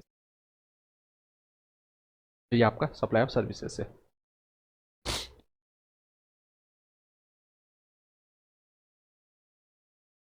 ये आपका accordingly in the given case the supply printed books by Satyamev printer ये composite supply and principal supply is printing services. तो यहाँ पे जीएसटी 18% लगेगा, प्रिंटिंग सर्विसेज का रेट 18% लगेगा। उसके बाद है क्वेश्चन नंबर 20 है in the following cases based on the information given and the query give your comments on the taxability under GST and rate of GST क्या लगेगा। यहाँ पे दे दिया है कि ITC on furniture not avail, ठीक है।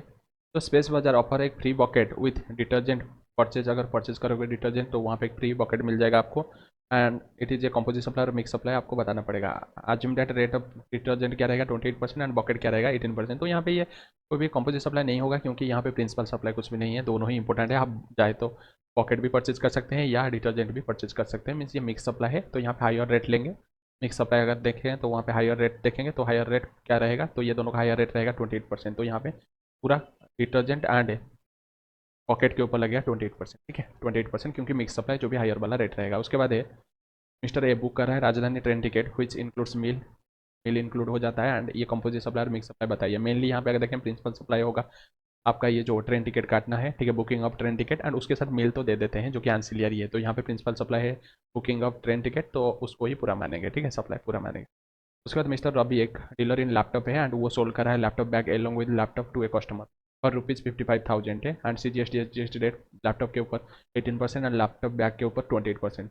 What would be the rate of tax leviable and also find the GST liability. तो यहाँ पे रेट क्या लगेगा एंड GST लाइबिलिटी है। तो यहाँ पे लैपटॉप के साथ लैपटॉप बैग मेनली देते हैं जो कि लैपटॉप यहाँ पे प्रिंसिपल सप्लाई है, ठीक है, लैपटॉप यहाँ पे प्रिंसिपल सप्लाई है एंड बैग उसके साथ देते हैं जो कि एंसिलियरी सप्लाई है। तो यहाँ पे पूरा लैपटॉप रेट पूरा लगेगा लैपटॉप एंड लैपटॉप बैग के ऊपर जो कि 18% लगेगा, ठीक है 18% लगेगा। एंड यहाँ पे टोटल 55,000 मल्टीप्लाई हो जाएगा 9%, ठीक है 9%, CGST के लिए 9%, SGST के लिए 9%। उसके बाद है renting of vacant land to a stud farm for 1.5 lakh है, it is supply of services होगा क्या, विल GST लेविएबल होगा क्या। तो यहाँ पे renting, renting mean supply of services, ठीक है, रेंटिंग अगर होगा तो वहाँ पे वैकेंट लैंड तो वहाँ पे सप्लाई ऑफ सर्विसेज होगा, वहाँ पे GST भी लगेगा, ठीक है GST भी लगेगा। उसके बाद है एक बार देख लेते हैं रेंटिंग ऑफ वैकेंट लैंड, ठीक है देख लेते हैं। सप्लाई सर्विसेज है एंड वो GST लेवेबल हो जाएगा, ठीक है। उसके बाद है एक कॉन्ट्रैक्ट है awarded by Kolkata municipal corporation KMC for repair of particular road to messrs B limited with terms and condition that entire work should be completed within 30 days. तो यहाँ पे कॉन्ट्रैक्ट अवार्ड होगा किसको, कोलकाता KMC दिया है for repair के लिए किसको, मेसर्स बी लिमिटेड को। अगर वो 30 डेज के अंदर अगर कोई भी पर्टिकुलर रोड, अगर एक स्पेसिफिक रोड अगर वो रिपेयर कंप्लीट कर देगा तो उसको मिलेगा जो भी ये कॉन्ट्रैक्ट के लिए मिलेगा। बट अगर वो डिले करेगा 10 days to complete the work तो वहाँ पे KMC चार्ज करेगा लिक्विडेटेड डैमेज पर 1,20,000। अगर डिले करेगा तो वहाँ पे 1,20,000 का लिक्विडेटेड डैमेज देना पड़ेगा। Same recovered from messrs B limited, जो कि रिकवरी होगा मेसर्स बी लिमिटेड से। एप्लीकेबल GST SGST रेट रहेगा 9%, एंड प्रीवियस ईयर टर्नओवर उसका 2 करोड़ है, मीन्स रजिस्टर है। Find the following who is liable to pay GST on what amount, कौन liable होगा GST के लिए एंड टोटल टैक्स लाइबिलिटी क्या रहेगा। तो यहाँ पहले जो लिक्विडेटेड डैमेज नॉर्मल क्या होता है, नॉर्मल लिक्विडेटेड डैमेज यहाँ पे 1,20,000 मेनली सप्लाई ऑफ सर्विसेज मानते हैं as per schedule number 2। But अगर गवर्नमेंट को हम देंगे लिक्विडेटेड डैमेज तो वहाँ पे GST नहीं लगेगा, ठीक है। गवर्नमेंट को अगर लिक्विडेटेड डैमेज के लिए गवर्नमेंट को देंगे तो वहाँ पे GST नहीं लगेगा एंड अमाउंट भी नील हो जाएगा, ठीक है। उसके बाद है मेसर्स एक्स लिमिटेड पेड कर रहा है पेनल्टी अंडर सेक्शन 49 2 लाख का to the department in the month of October. वो टैक्सेबल होगा क्या, नहीं, गवर्नमेंट को अगर पेनल्टी देंगे तो भी वो टैक्सेबल नहीं होगा, ठीक है, वो एग्जाम्प्ट हो जाएगा, GST नहीं लगेगा। मेसर्स एम एंड कंपनी एक सोल प्रोप्राइटर है and in the business of selling furniture, वो सेल कर रहा है फर्नीचर का बिजनेस उसका है एंड इट्स ओनर टू के set of furniture two of furnish his house permanently. तो वो कुछ ले जाता है फर्नीचर उसका घर में सजाने के लिए, कुछ फर्नीचर ले लेता है फॉर पर्सनल यूज के लिए। विल दी ट्रांजैक्शन उसको सप्लाई मानेगी क्या, मेनली अगर कोई भी हम परमानेंट ट्रांसफर करते हैं तो वहाँ पर सप्लाई मानते हैं, बट फ्री ऑफ कॉस्ट भी होगा तो शेड्यूल 1 के हिसाब से उसको सप्लाई मानते हैं, बट उसके लिए ITC अवेल होना चाहिए। बट यहाँ पे ITC तो मना कर दिया कि अवेल नहीं हुआ है, तो ITC अवेल नहीं हुआ है तो उसको सप्लाई नहीं मानेंगे, ठीक है, इसको सप्लाई नहीं मानेंगे तो GST नहीं लगेगा, ठीक है, तो GST नहीं लगेगा, GST नहीं लगेगा। उसका क्वेश्चन नंबर 21 दिया है कि शिवाजी प्राइवेट लिमिटेड एक रजिस्टर्ड सप्लायर है एंड वो सप्लाई कर रहा है following goods and services for construction of building and complexes. तो यहाँ पे वो कंस्ट्रक्ट करने के लिए बिल्डिंग एंड कॉम्प्लेक्सेस वो कंस्ट्रक्ट करने के लिए ले रहा है following goods and services supply कर रहा है। एक्सावेटर और required period at per hour rate, तो यहाँ पे एक्सावेटर ले रहा है जो कि पर आवर रेट में ले रहा है। मैन पावर और operation of the excavator at per day rate, तो मैन पावर उसको चलाने के लिए मैन पावर भी चाहिए। And soil testing and seismic evaluation at per sample rate, soil testing and seismic services भी यहाँ पे क्या कर रहा है, सप्लाई कर रहा है, ठीक है, सप्लाई कर रहा है। उसके बाद the excavator are invariably hired out along with the operator. Similarly excavator operator are supplied along with the excavator is hired out, means जो भी ऑपरेटर वो एक्सावेटर के साथ जाएंगे या ऑपरेटर के साथ एक्सावेटर जाएगा, दोनों यहाँ पे बंडल है, नेचुरली बंडल है, मीन्स ये कंपोजिट सप्लाई एंड मेन जो सप्लाई है ये एक्सावेटर है, मेन जो सप्लाई है, ठीक है। एक्सावेटर को चलाने के लिए जाएंगे ना, ऑपरेटर, तो यहाँ पे मेन जो प्रिंसिपल सप्लाई है एक्सावेटर, तो एक्सावेटर का रेट लगेगा यहाँ पे। और गिवन मंथ दी रिसिप्ट जो भी हुए exclusive of GST of Shivaji private limited दे दिया है, तो ये जो रिसिप्ट है फॉर द मंथ वो एक्सक्लूसिव ऑफ जीएसटी दे दिया है। जैसे hire charges for excavator 18 lakh है, and services charges for supplying of manpower of operation of excavator 20,000 है, and services charges for soil testing and seismic evaluation of 3 sites के लिए 2.5 लाख है। तो यहाँ पे जो ये दोनों को कंपोजिट सप्लाई मानेगा, एंड रेट क्या लगेगा higher charges and service charges के लिए क्या लगेगा। तो यहाँ पे अगर देखें रेट आपका कंप्यूट करेंगे जीएसटी लाइबिलिटी, ठीक है, फॉर द मंथ के लिए assume that the rate of GST are as hiring out of excavator के लिए 12% एंड सप्लाई मैन पावर के लिए 12% 18% है, and soil testing seismic evaluation के लिए भी 18% है। तो यहाँ पे हम पूरा हायरिंग आउट ऑफ एक्सावेटर के लिए 12% पूरा लेंगे, ठीक है, ये दोनों के लिए हम 12% लेंगे, एंड इसके लिए लेंगे 18%, क्योंकि प्रिंसिपल सप्लाई है, ये वाला हायरिंग चार्जेस है। तो कितना होगा यहाँ पे, तो 18 लाख के ऊपर 12% जो कि है 2,16,000 है, 20,000 के ऊपर 12% है, तो जो कि 2,400 है। उसके बाद है 2.5 लाख के ऊपर 18%, जो कि है 45,000 है। तो टोटल कितना होगा,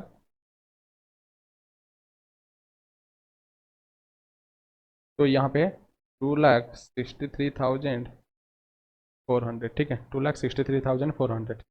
चलो देख लेते हैं,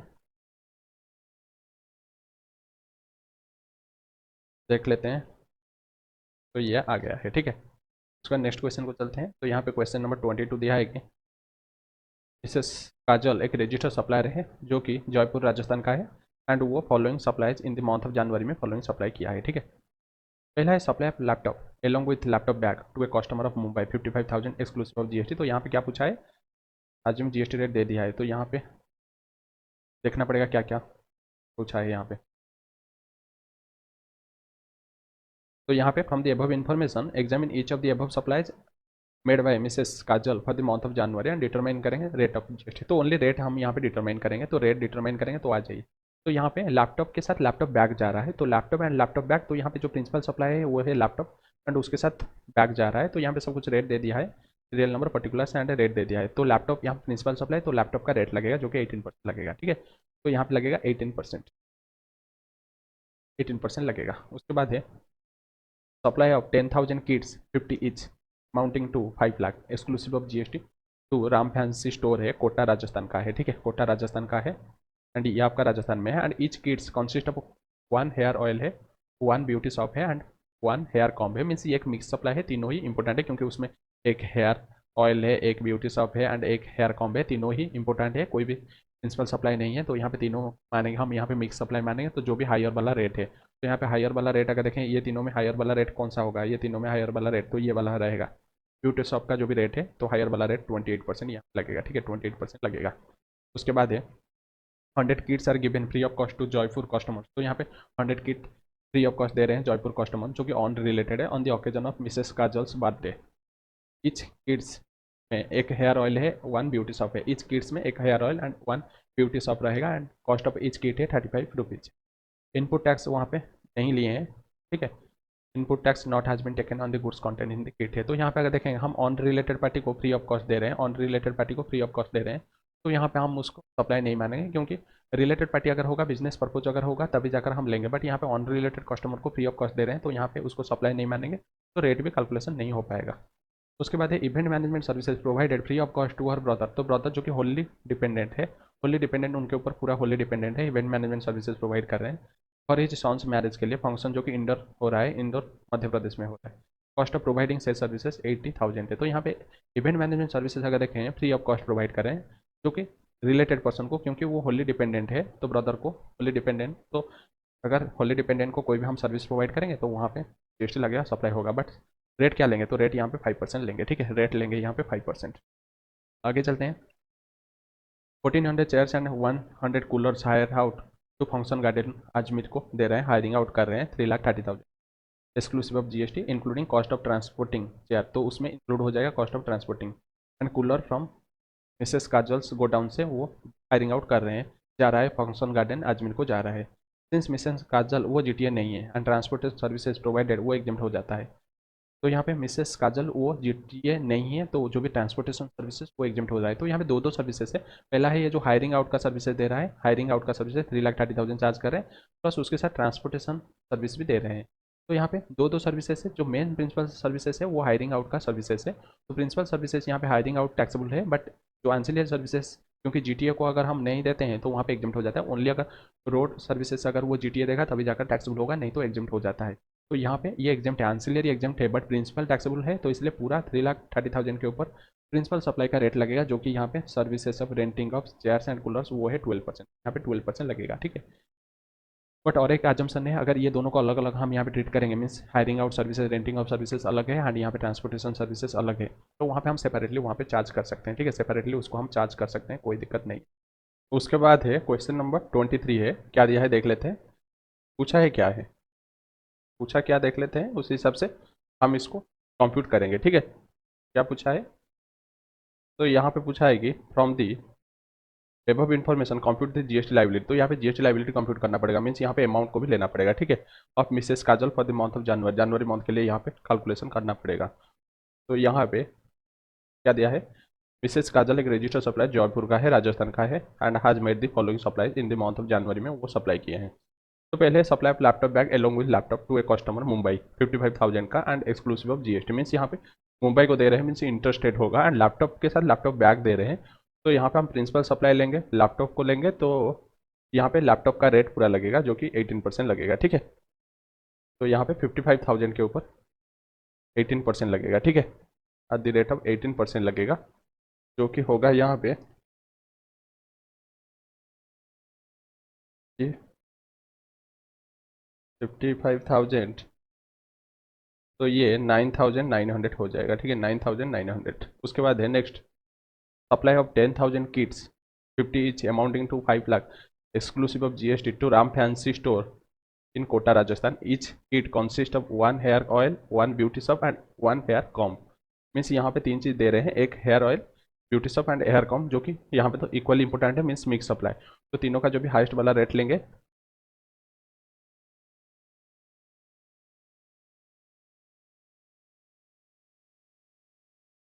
तो यहाँ पे ये तीनों का जो भी हाइस्ट वाला रेट अगर देखेंगे, hair oil, beauty soap, hair comb है, तो हाइस्ट वाला रेट अगर लिखेंगे ये वाला, बट यहाँ पे इंटरेस्ट रेट है तो ये दोनों लग जाएगा 14%, 14%, 14%, 14%, 5 लाख के ऊपर लग जाएगा। उसके रिलेटेड एक इंटरेस्ट पॉइंट यहाँ पे दिया है कि जो भी interest 6,400 inclusive of GST was collected by Mrs Kajal in January from Ram fancy store से कलेक्ट किए हैं जनवरी में, Kota for the payable amount payment receive with a delay of 30 days. तो यहाँ पे 30 डेज डिले के लिए यहाँ पे इंटरेस्ट रिसीव हो रहा है, बट यहाँ पे जो भी इंटरेस्ट है इंक्लूसिव ऑफ जीएसटी, तो इंक्लूसिव ऑफ जीएसटी तो उसको हमको एक्सक्लूड करना पड़ेगा, जीएसटी का रेट 28% है उसमें इंक्लूड होके, तो हमको एक्सक्लूड करना पड़ेगा 6,400, ऊपर रहेगा 100, नीचे रहेगा 128 रहेगा, ठीक है। तो यहाँ पे 100 नीचे रहेगा 128, तो यहाँ पे 5,000, ठीक है, 5,000 हो रहा है। तो हम एक काम करेंगे, ये जो 5,000 को वो 5 लाख के साथ इंक्लूड करेंगे, इंक्लूड करने के बाद जो भी अमाउंट आएगा उसके ऊपर हम 14%, 14% कैलकुलेशन करेंगे। तो यहाँ पे अमाउंट बन जाएगा 5 लाख प्लस 5,000, तो यहाँ पे 5 लाख 5,000 के ऊपर 14%, 14% लगेगा, CGST 14%, SGST आज 14%, ठीक है, 14%, 14% लगेगा। उसके बाद है 100 kits are given free of gift to Jaipur customer on the occasion of Mrs Kajal birthday में वो गिफ्ट दे रहे हैं। ईच किट, ईच किट में consist of 1 hair oil and 1 beauty soap, each kits में कंसिस्ट है। उसके बाद cost of each kit 35 rupees, cost of each kit है 35 rupees, but open market value of such kit of goods and the goods of like kind and quality not available. तो उसका open market value पता नहीं है and like kind and quality value भी पता नहीं है, एंड आईटीसी भी नॉट टेकन, जो भी किट में है मीन्स फ्री में जो भी दे रहे हैं। तो यहाँ पे सप्लाई नहीं मानेंगे, क्योंकि हम यहाँ पे कस्टमर को दे रहे हैं जो कि ऑन रिलेटेड पार्टी है, तो ऑन रिलेटेड पार्टी को अगर फ्री गिफ्ट देंगे तो वहाँ पे उसको हम सप्लाई नहीं मानेंगे, ठीक है, उसको हम सप्लाई नहीं मानेंगे। तो इसलिए यहाँ पे कोई भी सप्लाई नहीं होगा, रेट भी नहीं देखेंगे, ठीक है, यहाँ पे सप्लाई नहीं होगा, रेट भी नहीं देखेंगे। उसके बाद है event management services provided free of cost to her brother for his sons marriage function in Indore, Madhya Pradesh से। तो यहाँ पे इंडोर मैनेजमेंट सर्विसेज दे रहे हैं, ठीक है। Indoor management services free of cost brother को दे रहे हैं, तो ब्रदर ओनली दिया है, यहाँ पे नहीं दिया है डिपेंडेंट, क्योंकि ब्रदर एंड आपका जो पेरेंट्स है ये कब आएंगे फैमिली में, अगर वो डिपेंडेंट है, होली मेनली डिपेंडेंट अगर होंगे तो फैमिली में आएंगे, तो यहाँ पे तो होली डिपेंडेंट नहीं है तो फैमिली में नहीं आएंगे। एंड दूसरा चीज़ है कि ये फैमिली में नहीं आएंगे एंड रिलेटेड पार्टी नहीं बनेंगे, तो रिलेटेड पार्टी अगर नहीं बनेंगे तो यहाँ पे वैल्यू हम नहीं लगेगा, कुछ भी नहीं लगेगा, तो उसका ओपन मार्केट वैल्यू दे दिया है, तो उससे कोई भी यूज़ नहीं है। But open market value services not available है, बट कॉस्ट दे दिया है 80,000, तो उसका यूज़ नहीं है क्योंकि ये टैक्सेबल ही नहीं होगा। ठीक है, टैक्सेबल ही ये नहीं है, तो इसलिए यहाँ पे इसका वैल्यू नील होगा। उसके बाद 1400 चेयर एंड 100 कूलर्स यहाँ पे हायरिंग आउट कर रहे हैं टू फंक्शन गार्डन अजमेर को हायरिंग कर रहे हैं और 3,30,000 exclusive of GST including cost of transportation include हो गया है, बट जीएसटी एक्सक्लूड हो गया है। From Mrs Kajal's godown से at Jaipur to the function garden means ये दोनों ही राजस्थान में है। एंड ये दो सर्विस यहाँ पे हायरिंग ऑफ सर्विसेज जो कि चेयर एंड कूलर उसके लिए 3,30,000 प्लस उसके साथ इंक्लूड है आपका ट्रांसपोर्टेशन सर्विसेज। तो यहाँ पे जो ट्रांसपोर्टेशन सर्विस है अगर जीटीए को अगर प्रोवाइड करेंगे, ठीक है, जीटीए अगर ट्रांसपोर्टेशन सर्विसेज करेंगे तो वहाँ पे वो ओनली टैक्सेबल होगा। अगर जीटीओ को छोड़ के अदर कोई भी ट्रांसपोर्टेशन करेंगे तो वहाँ पे एग्जिम्ट हो जाएगा। ठीक है, ये ट्रांसपोर्टेशन सर्विसेज एग्जिम्ट है, बट आपका हायरिंग सर्विसेज ये आपका टैक्सेबल है, ये टैक्सेबल है। तो यहाँ पे ये मेनली प्रिंसिपल सप्लाई मानेंगे, क्योंकि मेनली जो ये जो हायरिंग आउट जो सर्विसेज है ये है प्रिंसिपल सप्लाई, तो इसलिए इसको एक कॉम्पोजिट सप्लाई मानेंगे। जो भी प्रिंसिपल सप्लाई का रेट उस हिसाब से वहाँ पे टैक्सेबल करेंगे। तो प्रिंसिपल सप्लाई हायरिंग सर्विसेज जो कि टैक्सेबल है, तो पूरा यहाँ पे 3,30,000 टैक्सेबल हो जाएगा। एंड ये जो हायरिंग ऑफ सर्विसेज दोनों ही उसी स्टेट में है तो 6% लग जाएगा। ठीक है, 3,30,000 के ऊपर 6% लग जाएगा, 19,800 करके लग जाएगा। ठीक है, यहाँ पे लग जाएगा। उसके बाद है मिसेस काजल, वो पेड कर रहे हैं cost of transportation charges of chair and cooler के लिए to an on register GTA को वो पेमेंट कर रहे हैं जो कि located in the state of Rajasthan में है। 20 रुपीज़ पेमेंट कर रहे हैं for each of chair and cost cooler के लिए। एंड इन टर्न वो चार्ज करें only ₹20 each chair and each cooler from function garden for transporting of the same. तो यहाँ पे क्या हो रहा है कि वो मेनली काजल वो पेड कर रहे हैं कॉस्ट ऑफ ट्रांसपोर्टेशन 20 रुपीज़, किसको पेड कर रहे हैं, ऑन रजिस्टर जीटीओ को। अगर जीटीओ को वो पेमेंट करेंगे तो वहाँ पे आरसीएम लग जाएगा, तो यहाँ पे मिसेस काजल को आरसीएम में पेमेंट करना पड़ेगा। तो कितना पेमेंट करना पड़ेगा, तो टोटल 20 रुपीज़ करके 1400 प्लस 100 जो कि 1500 हो जाएगा एंड मल्टीप्लाई हो जाएगा 20 रुपीज़, तो यहाँ पे हो जाएगा 30,000। तो 30,000 के ऊपर लग जाएगा यहाँ पे ट्रांसपोर्टेशन सर्विसेज के लिए 2.5%। तो यहाँ पे कितना होगा 750 उनके ऊपर लग जाएगा। ठीक है, 750 यहाँ पे क्या लग जाएगा आपका जीएसटी यहाँ पे लग जाएगा। उसके बाद वो कितना चार्ज कर रहे हैं उससे कोई मतलब नहीं है, हम यहाँ पे देखें कितना वो जीएसटी पेमेंट करेंगे। तो यहाँ पे ये क्वेश्चन खत्म हो जाता है। उसके बाद चलो चलते हैं नेक्स्ट क्वेश्चन को। ठीक है, नेक्स्ट क्वेश्चन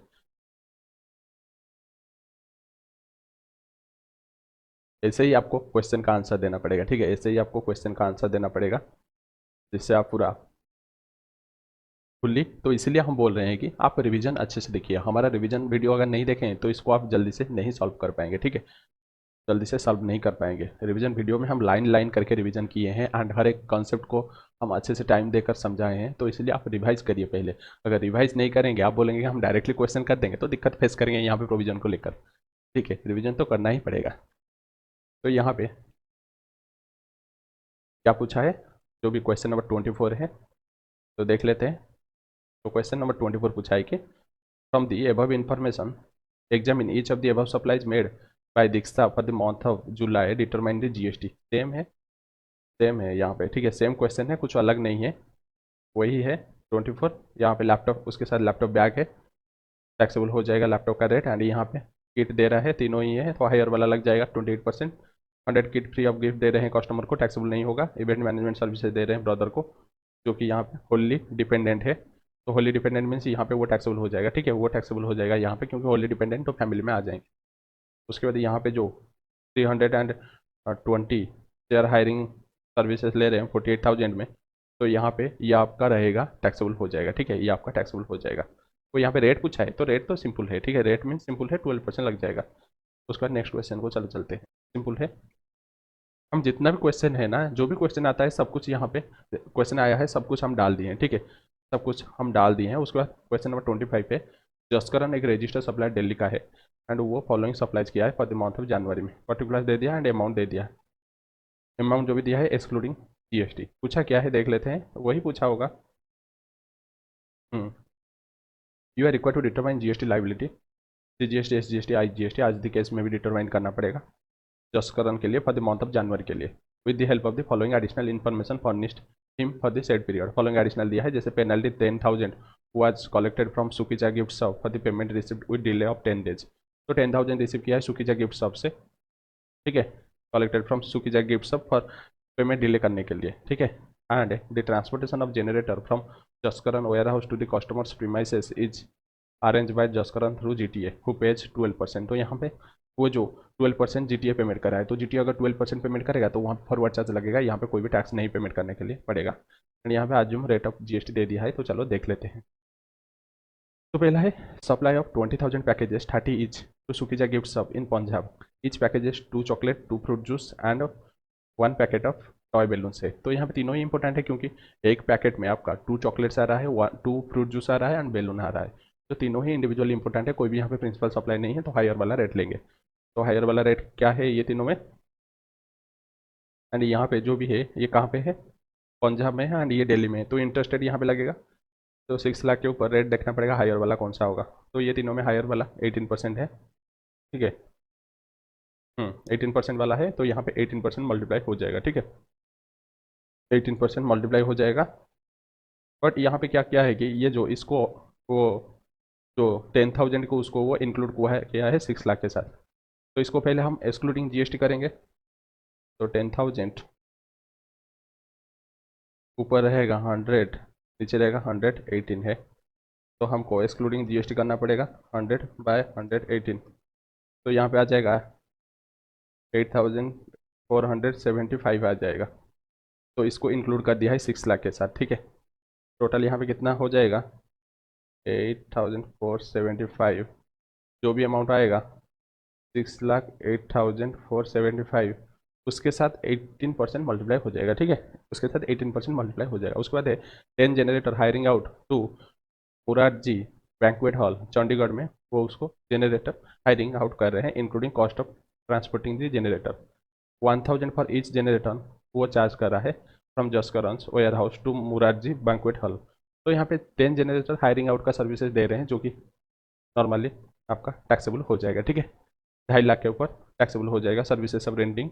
एंड ये दोनों एक ही स्टेट के अंदर है, तो यहाँ पे सी जी एस टी 9% लगेगा, ठीक है, इसके ऊपर 9%, इसके ऊपर 9% लग जाएगा। उसके बाद है 500 package each consisting of 1 chocolate and 1 fruit juice bottle given free gift to Delhi customer on the occasion of Diwali and cost of each package is 12, open market value and like and quality goods not available and ITC not taken. तो यहाँ पे free of cost में free gift दे रहे हैं, ठीक है, free gift दे रहे हैं किसको, कस्टमर को, जो कि रिलेटेड नहीं है। तो रिलेटेड अगर नहीं होंगे एंड फ्री गिफ्ट में अगर देंगे तो वहाँ पे सप्लाई नहीं मानेंगे, क्योंकि कॉन्सिडरेशन नहीं है, तो यहाँ पे टैक्सेबल नहीं होगा। उसके बाद है catering services provided free of cost to elder brothers business inaugural function in Delhi. तो यहाँ पे एल्डर ब्रदर को दे रहे हैं, जो कि यहाँ पे नहीं दिया है कि वो डिपेंडेंट है, ठीक है, डिपेंडेंट के बारे में नहीं दिया है, मीन्स यहाँ फैमिली में नहीं आएगा एंड रिलेटेड पर्सन में नहीं आएगा। Cost of services 55,000 and open market value of services नहीं है, मीन्स यहाँ पे तो फ्री में दे रहे हैं एंड आपका ऑन रिलेटेड पार्टी को, तो यहाँ पे भी टैक्सेबल नहीं होगा, ठीक है, यहाँ पे भी टैक्सेबल नहीं होगा। उसके बाद ये तो हो गया जीटीए को जो भी पेमेंट कर रहे हैं, तो वो तो जीटीए तो आरसीएम में वो टैक्स पेमेंट करेगा, ठीक है, वो टैक्स पेमेंट करेगा, नहीं ये वाला, वो तो पेमेंट करेगा आरसीएम में, तो यहाँ पे कुछ भी इनके ऊपर नहीं लगेगा, ठीक है, इनके ऊपर कुछ भी लाइबिलिटी नहीं आएगा।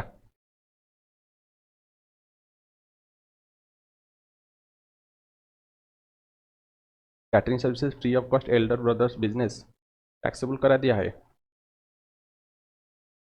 पे तो क्वेश्चन में catering services provided free of cost elders brothers function, नहीं, यहाँ पे उसको आजम्पशन लिया है कि रिलेटेड पर्सन होगा शायद, ठीक है, आजम्पशन लिया है कि रिलेटेड पर्सन होगा, तो इसलिए इसको इंक्लूड कर दिए हैं, ठीक है, इंक्लूड कर दिए हैं, टैक्सेबल करा दिए हैं एंड उसका वहाँ पे ले लिए हैं 110% ऑफ कॉस्ट ले लिए, क्योंकि आपका, तो यहाँ पे जो लिया है हम समझा देते हैं, ठीक है, हमारे हिसाब से यहाँ पे वो टैक्सेबल नहीं होना था, क्योंकि यहाँ पे नहीं दिया है क्वेश्चन में स्पेसिफिकली कि हाँ वो फुल्ली डिपेंडेंट है, बट वो आजम्पशन लिया है कि एल्डर ब्रदर से, तो वहाँ पे उसका आजम्पशन लिया है कि वो रिलेटेड पर्सन है, तो इसलिए ले लिया है। तो 55,000 जो भी है उसका 110% ले लिया है, ठीक है, 110% ले लिया है, क्योंकि आपका ओपन मार्केट वैल्यू नहीं दिया है, लाइक काइंड क्वालिटी गुड्स नहीं दिया है, अगर दिया होता उसको ले लेते। या अगर आईटीसी अगर क्लेम किया होता तो वहाँ पे भी जो भी वो डिक्लेयर वैल्यू को ले लेते, बट वो भी नहीं दिया है, तो वहाँ पे हमको रूल नंबर 30 को जाना पड़ेगा एज पर वैल्यूएशन, तो वहाँ पे 110% ऑफ द कॉस्ट लेना पड़ेगा। तो 55,000 का 110% अगर देखेंगे तो यहाँ पे वो है, हाँ, 60,500 है, उसको ले लिया है। एंड उसके ऊपर हमको यहाँ पे कैटरिंग सर्विसेज से दिल्ली में है, तो यहाँ पे 18% लग जाएगा, ठीक है। नहीं, दिल्ली एक ही तो है, यहाँ पे जो मेन बिजनेस है वो आपका है दिल्ली में है, तो यहाँ पे तो चंडीगढ़ में तो यहाँ पे तो राज्य बैंकवेट, तो यहाँ पे तो SGST CGST नहीं लगेगा अलग से आपका जनरेटर वाला पॉइंट, ठीक है। आप यहाँ पे जो भी जनरेटर वाला पॉइंट 18% डायरेक्ट लगेगा, ठीक है, 18% डायरेक्ट लगेगा। हम सोचे थे कि पंजाब में है, बट दिल्ली में है, 18% लगेगा, इसको थोड़ा नोट डाउन कर दीजिए। एंड यहाँ पे लगेगा आपका, दोनों ही दिल्ली में है, तो 9% लग जाएगा, ठीक है, 9% लग जाएगा, दोनों दिल्ली में है, ठीक है, सिंपल है। बट आप मेरे हिसाब से वहाँ पे टैक्सेबल नहीं होगा, ठीक है, टैक्सेबल नहीं होगा क्योंकि वो डिपेंडेंट नहीं है। बट इंस्टीट्यूट लिया है, क्या करेंगे हम, वही है, इंस्टीट्यूट ले लिया है, हम क्या करेंगे, जो इंस्टीट्यूट करेगा उस हिसाब से, क्योंकि ये सब एग्जाम क्वेश्चन है, तो आज इट इज हम डाले हैं, कोई भी यहाँ पे चेंजेस नहीं किए हैं, क्योंकि इंस्टीट्यूट क्वेश्चन में कोई चेंजेस हम नहीं करते हैं, डायरेक्टली लिख लेते हैं। क्वेश्चन नंबर 26 से यहाँ पे 3 क्वेश्चन पूछा है, पहले हम क्वेश्चन पढ़ लेते हैं, ठीक है। इंडियन ऑयल कॉर्पोरेशन रिफाइनरी है, वो फर्निश करा है फॉलोइंग डिटेल्स। तो पहला है polybutylene feed stock and liquefied petroleum gas है, LPG, आप याद रखिए, वो सेंड करा है through pipeline on 5 July to manufacturer mister A, 5000 litre का वो सेंड करा है। उसके बाद मैन्युफैक्चरर ए वो एक्सट्रैक्ट कर रहा है प्रोपोलिन और di butyl para cresol and polyisobutylene from feed stock and LPG। तो उसमें से वो मेनली जो भी एक्सट्रैक्ट कर रहा है LPG से 17% वो एक्सट्रैक्ट कर रहा है, एंड एक्सेप्टेंस भी कन्फर्म कर रहा है 20 जुलाई में, जो कि ओनली 850 लीटर उसमें से एक्सट्रैक्ट कर रहा है, नेट क्वांटिटी एक्सट्रैक्ट कर रहा है। एंड रिमेनिंग जो भी है रिटर्न कर रहा है feed stock and LPG by manufacturer mister A to refinery को, वो रिमेनिंग यहाँ पे दे रहा है 4150 लीटर, वो रिटर्न रिटर्न कर रहे हैं किसको, जो भी रिफाइनरी इंडियन ऑयल कॉर्पोरेशन को। तो यहाँ पे क्या पूछा है, मेनली यहाँ पे आया था एक मैन्युफैक्चरर के पास 5000 लीटर आया था, कौन दिया था, इंडियन ऑयल कॉर्पोरेशन, उसमें से वो प्रोसेसिंग करके ओनली 850 लीटर उसमें से नेट क्वांटिटी एक्सट्रैक्ट किया, रिमेनिंग जो भी है वो रिटर्न रिटर्न कर दिया है, ठीक है, रिटर्न कर दिया है। तो यहाँ पे क्या पूछा है, whether GST will be payable on feed stock and LPG, जो भी रिटर्न किया है मीन्स 850 लीटर के ऊपर GST लाइबल होगा, या पूरा 5000 लीटर के ऊपर GST लगेगा। तो यहाँ पे एक CBI क्लैरिफिकेशन आया था कि जो भी नेट क्वांटिटी है GST पेबल यहाँ पे रिफाइनरी ओनली देगा नेट क्वांटिटी, ठीक है, नेट क्वांटिटी जो कि 850 लीटर के ऊपर ओनली वो GST देगा, ठीक है। Feed stock and liquefied petroleum gas जो भी रिटर्न किया है by the manufacturer for manufacture of polyisobutylene and propylene and di butyl paracresol के ऊपर जो भी नेट क्वांटिटी के ऊपर वो GST भरेगा। दो, refinery would be liable to GST on the return quantity of polybutylene feed stock and liquefied petroleum gas के ऊपर वो देगा same supplied by it to the other person. तो वहाँ पे ओनली GST पेबल होगा 850 लीटर के ऊपर, Indian oil corporation only 850 litre के ऊपर GST भरेगा। उसके बाद whether credit note is required to be issued for return of feed stock, जो भी 4150 जो रिटर्न हुआ है उसके ऊपर क्रेडिट नोट इशू होगा। Also determine the requirement of challan issue होगा, या ई वे बिल इशू होगा, या इन्वॉइस इशू होगा। तो पहले चीज़ तो जो भी यहाँ पे सप्लाई मानेंगे तो उसके लिए इन्वॉइस इशू करना पड़ेगा, तो 850 लीटर के लिए हम यहाँ पे इन्वॉइस इशू करेंगे। एंड जो भी रिटर्न हो रहा है 4150 लीटर, तो उसके लिए उसको चालान इशू करना पड़ेगा, ठीक है, उसके लिए उसको चालान इशू करना पड़ेगा। एंड यहाँ पे कोई भी ई वे बिल नहीं लगेगा, क्योंकि ये नॉन मोटराइज वे के थ्रू जा रहा है, क्योंकि मोटर का यूज़ नहीं है, पाइपलाइन के थ्रू सप्लाई हो रहा है। एंड दूसरा चीज़ यहाँ पे कोई भी क्रेडिट नोट इशू नहीं होगा, ठीक है। 850 लीटर के लिए इन्वॉइस एंड 4150 लीटर के लिए चालान इशू होगा, वही है क्वेश्चन है, देख लेना, हो जाएगा, ठीक है। उसके बाद है नेक्स्ट क्वेश्चन को चलते हैं, बहुत टाइप्स का क्वेश्चन यहाँ पे मिलेगा। क्वेश्चन नंबर 27 क्या दिया है, you are required to advise the firm suitably, तो एडवाइस देना पड़ेगा, तो पढ़ना पड़ेगा पूरा। तो बिमला ट्रांसपोर्ट एंड कंपनी एक पार्टनरशिप फार्म बेस है एट चेन्नई है, एंड वो रनिंग कर रहा है regular tourist bus services carrying passenger and goods from Chennai to Bangalore in Karnataka state and Trivandrum in Kerala state with effect from 5 September. वो सप्लाई कर रहा है चेन्नई से लेकर बेंगलुरु इन कर्नाटका स्टेट में, एंड त्रिवेंद्रम केरला स्टेट में, ऑल अदर स्टेट में, कर्नाटका एंड आपका तमिलनाडु एंड केरला स्टेट में वो transportation of goods and passenger services दे रहे हैं। The firm wants to know whether जो भी इंटरेस्टेड मूवमेंट होगा various modes of conveyance carrying goods or passenger or both between distinct person, section number 25 में distinct person का definition mainly होता है, तो उसको हम सप्लाई मानेंगे क्या, except in cases where the movement is for further supply of conveyance is coming under IGST means IGST लगे है क्या, तो आपका ये बोल रहा है जो भी फार्म यहाँ पे इंटरस्टेट मूवमेंट करा है वेरियस मोड्स ऑफ कन्वेंस, ठीक है, for goods and passenger carrying करने के लिए बिटवीन डिस्टिंक्ट पर्सन, बट उसमें वो फर्दर एक्सेप्ट वो फर्दर सप्लाई नहीं कर रहा है, ठीक है, मूवमेंट नहीं कर रहा है, पर फर्दर सप्लाई के लिए उसमें नहीं जाएगा। मेनली बोला है कि interstate movement for various modes of conveyance for carrying goods and passenger, तो उसको सप्लाई बोलेंगे क्या। तो एक अगर हम डायरेक्टली देखेंगे, एक आपका क्लारिफिकेशन CBSE का क्लारिफिकेशन आया था कि अगर इंटरस्टेट मूवमेंट करेंगे between distinct person through various modes of conveyance, तो वहाँ पे उसको हम सप्लाई नहीं मानेंगे, ठीक है, बट उसमें अगर फर्दर सप्लाई के लिए करेंगे तो वहाँ पे सप्लाई लगेगा। अगर सेम कन्वेंस का अगर रिपेयर मेंटेनेंस करेंगे तो वहाँ पे उसको सप्लाई मानेगा एंड IGST लगेगा, बट नॉर्मली IGST नहीं लगता है अगर interstate movement for various modes of conveyance for carrying goods and passenger के लिए, तो वहाँ पे नहीं सप्लाई मानेंगे, ठीक है, तो यहाँ पे सप्लाई नहीं मानेंगे, ठीक है, मीन्स यहाँ पे IGST नहीं लगेगा। बट यहाँ पे बहुत सारा प्रोविजन बता दिया है, पहले यहाँ पे बता दिया है, क्वेश्चन जब ऐसे आएगा ना, पहले बता दिया है कि अगर इंटरेस्टेड होगा, ठीक है, रिक्वायर्ड भी रजिस्ट्रेशन उसको लेना पड़ेगा, अगर कोई भी इंटरेस्टेड मूवमेंट करेगा तो वहाँ पे रजिस्ट्रेशन लेना पड़ेगा, बट इंटरेस्टेड अगर 20 लाख तक है तो वहाँ पे रजिस्ट्रेशन नहीं लेने से चल जाएगा। उसके बाद यहाँ पे दिया है कि अगर मोर देन वन स्टेट में अगर वो रजिस्ट्रेशन लेता है तो उसको हम बोलेंगे टीम डिस्टिंक्ट पर्सन मानेंगे, जैसे यहाँ पे है। उसके बाद बोला है शेड्यूल 1 में बताता है प्रोविजन विदाउट कंसिडरेशन हम उसको सप्लाई नहीं मानेंगे। जितना भी प्रोविजन है सब कुछ यहाँ पे डाल दिया है, ठीक है, उसके रिलेटेड। उसके बाद और एक पॉइंट में डाल दिया है अगर कोई भी एक्टिविटीज़ या ट्रांजैक्शन अंडरटेक करता है, सेंट्रल गवर्नमेंट के पास पावर है कि वो through recommendation from the GST council ला कर वो बता सकता है कोई भी सप्लाई को गुड्स या सर्विसेज मना कर सकता है। उसके बाद वो एक लाया है आपका क्लैरिफिकेशन जो कि interstate movement of goods through various modes of conveyance between distinct person, उसको हम neither supply of goods not supply of services मानेंगे, मीन्स GST नहीं लगेगा। वही है यहाँ पे बताया है, तो सब कुछ प्रोविजन जो भी रिलेटेड है सब कुछ बता दिया है। सर क्वेश्चन नंबर 28 बताया है कि what is the difference of tax consequences between intrastate from head office to branch in same state. अगर इंटरेस्टेड होगा head office to branch same state में अगर होगा क्या होगा, अगर इंटरेस्टेड स्टॉक ट्रांसफर होगा between head office to branch in different state of same suppliers, तो which is private limited company, तो वन काइंड ऑफ GST वहाँ पे लेवी होगा। तो यहाँ पे दो चीज़ें हैं, तो दोनों ही एक स्टेट में होगा, तो एक रजिस्ट्रेशन अगर लेते हैं तो वहाँ पे एक रजिस्ट्रेशन सप्लाई नहीं मानेंगे, बट अगर दो दो रजिस्ट्रेशन सेम स्टेट में लेते हैं तो वहाँ डीम डिस्टिंक्ट पर्सन मानेंगे एंड सप्लाई मानेंगे। सिमिलरली अगर अदर स्टेट में वो एक स्टेट में एक ब्रांच दूसरा स्टेट में हेड ऑफिस है तो वहाँ पे तो उसको कंपलसरी अलग रजिस्ट्रेशन लेना पड़ेगा, तो वहाँ पे उसको डीम्ड डिस्टिंक्ट पर्सन मानेंगे एंड उसको टैक्सेबल करा देंगे। मेन है अगर सेम स्टेट में एक रजिस्ट्रेशन लेते हैं तो वहाँ पे सप्लाई नहीं होगा क्योंकि 2% चाहिए सप्लाई के लिए, बट अगर सेम स्टेट में दो दो रजिस्ट्रेशन या डिफरेंट स्टेट में तो कंपलसरी 2 रजिस्ट्रेशन लेना पड़ेगा, तो वहाँ पे उसको सप्लाई मानेंगे, ठीक है, उसको हमको सप्लाई मानना पड़ेगा, ठीक है, तो हमको सप्लाई मानना पड़ेगा। तो आ जाइए, तो ब्रांच अगर सेम स्टेट में होगा वहाँ पे 1 रजिस्ट्रेशन GST नंबर 1 रहेगा, तो वहाँ पे विद इन सेम स्टेट वहाँ पे अट्रैक्ट नहीं होगा GST। बट अगर ब्रांच अगर अनदर स्टेट में होगा तो सेपरेट रजिस्ट्रेशन कंपलसरी लेना पड़ेगा एंड वहाँ पे अगर स्टेट डिफरेंट होगा and branch in different state तो वहाँ पे उसको ट्रीट करेंगे इंटरेस्टेड एंड IGST लग जाएगा क्योंकि डिस्टिंक्ट पर्सन के बिटवीन हो रहा है ट्रांजैक्शन। उसके बाद इंटरेस्टेड स्टॉक ट्रांसफर टैक्सेबल होगा ओनली अगर मोर देन 1 रजिस्ट्रेशन लेते हैं 1 स्टेट में, in that case CGST SGST levy हो जाएगा, ठीक है, CGST SGST लेवी हो जाएगा। उसके बाद है क्वेश्चन नंबर 29 है, आप भी पढ़िए मेरे साथ। पूछा क्या है ये क्वेश्चन, क्या पूछा है देख लेते हैं। ये जो क्वेश्चन बड़े बड़े क्वेश्चन है ना, पहले देखना पड़ेगा कि क्या पूछा है, जिससे आपको भी आइडिया आ जाएगा। तो यहाँ पे पूछा है कि also specify the documents if any which needs to B,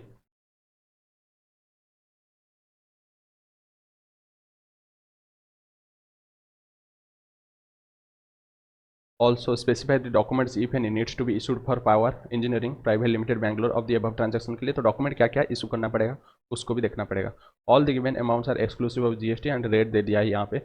repair के लिए यूज आइटम जो भी यूज होगा रिपेयर में तो वहाँ पे CGST SGST 6%, IGST 12% दे दिया है। जो भी कंटेनर ट्रक है, स्टैंड एलोन मशीन है 2.5% IGST 5%, एंड जो भी work contract for repair and maintenance services के लिए 9%, 18% लगेगा। You are required to make suitable assumption, तो यहाँ पे तो बोल दिया है कि कौन सा डॉक्यूमेंट जाएगा, ठीक है, बट कौन सा डॉक्यूमेंट जाएगा, बट उससे पहले देखना पड़ेगा हमको यहाँ पे क्या एक्चुअली पूछा है, तो उसको भी देखना पड़ेगा। डॉक्यूमेंट बोल दिया है एंड दूसरा चीज़ क्या यहाँ पे कैलकुलेशन करने के लिए हमको यहाँ पे दिया है कि वर्कआउट दी GST liability CGST SGST IGST आज दी केस में भी क्या रहेगा GST liability of power engineering limited Bangalore के लिए on the basis of fact जो भी डिस्क्राइब हुआ है। Read with the following data for the month of November, आपको बताना पड़ेगा GST लाइबिलिटी बताना पड़ेगा एंड क्या क्या डॉक्यूमेंट इशू करना पड़ेगा, ठीक है। तो चलो पढ़ लेते हैं। डॉक्यूमेंट में बता देता हूँ, अगर टैक्सेबल होगा तो वहाँ पे आपके लिए टैक्स इनवॉइस इशू करना पड़ेगा, एंड अगर टैक्सेबल नहीं होता है कोई भी सप्लाई तो वहाँ पे डिलीवरी चालान इशू करना पड़ेगा, ठीक है। दो चीज़, अगर टैक्सेबल होगा टैक्स इनवॉइस, अगर टैक्सेबल नहीं होगा डिलीवरी चालान इशू करना पड़ेगा। पावर इंजीनियरिंग प्राइवेट लिमिटेड एक रजिस्टर्ड सप्लायर है एंड वो एंगेज है providing expert maintenance and repair services for large power plant के लिए वो दे रहा है in the nature of immovable property situated all over the India. तो यहाँ पे ये मेनली एक्सपर्ट है for maintenance and repair services में, एंड वो लार्ज पावर प्लांट में मेनली रिपेयर मेंटेनेंस का सर्विसेज दे रहा है related to immovable property, and वो across the all over India वो सर्विस प्रोवाइड कर रहा है। उसके बाद है the company has its head office कहाँ पे है, बैंगलोर कर्नाटका। तो इसको याद रखिए क्योंकि ये चाहिए हमको इंटरेस्टेड या इंटरेस्टेड के लिए, ठीक है। एंड इट्स ब्रांच ऑफर कर रहा है अदर स्टेट में, जो भी ब्रांच ऑफिस अदर स्टेट में है तो उनको ये ऑफर कर रहा है रिपेयर एंड मेंटेनेंस का services. The work done in the following manner, work जो भी हुआ है फॉलोइंग मैनर में वर्क डन हो रहा है। कंपनी हज सेल्फ कंटेंट एक मोबाइल वर्कशॉप है which is container truck fitted out carrying out the repair. तो ट्रक एक है जिसको वो सेल्फ कंटेंट एक मोबाइल वर्कशॉप है जो कि एक कंटेनर ट्रक में सब कुछ यहाँ पे फिटेड हो गया है जो कि रिपेयर के लिए जाता है। And truck equipped with item like repair equipment consumables tools parts to handle a wide variety of repair work. तो ट्रक में सब कुछ आइटम्स है, जैसे रिपेयर इक्विपमेंट है, कंज्यूमेबल्स है, टूल्स है, सब कुछ है जैसे रिपेयर के लिए जो सब कुछ चाहिए, पार्ट्स भी है। उसका truck send to the client location for carrying out repair work. तो ट्रक को सेंड करते हैं क्लाइंट लोकेशन को रिपेयर करने के लिए work, depending upon the repair to be done equipment consumables tools parts use from the stock of such items carried in this truck. तो यहाँ पे वो जो डिपेंडिंग रिपेयर वर्क कैसे हम चार्ज करेंगे डिपेंड करता है कितना यूज कर रहा है, जो भी पार्ट्स है कंज्यूमेबल्स है कितना यूज हो रहा है, कितना रिपेयर का काम चल रहा है, तो उस हिसाब से मेनली वहाँ पे बिल होता है, ठीक है। इन सम केसेस एक stand loan machine is also sent to the client premises in such truck for carrying out repair work। कोई कोई सिचुएशन में एक जो भी स्टैंड एलोन मशीन भी जाता है, ठीक है। अगर खराब हो जाता है तो नया मशीन लगेगा, तो स्टैंड एलोन मशीन भी जाता है फॉर रिपेयर के लिए, ठीक है। रिपेयर के लिए क्लाइंट लोकेशन को भी जाता था। एंड कस्टमर यहाँ पे बिल होता है, जो भी बिल करते हैं after completion of the repair work depending upon the nature of the work and actual quantity of consumables parts use in the repair work. तो यहाँ पे जो भी हम चार्ज करते हैं कस्टमर के ऊपर मीन्स बिलिंग जो करते हैं आफ्टर वर्क होने के बाद जो भी कितना लगा है कंज्यूमेबल्स, कितना पार्ट्स लगा है, कितना रिपेयर वर्क हुआ है, नेचर क्या है, उस हिसाब से हम बिलिंग करते हैं।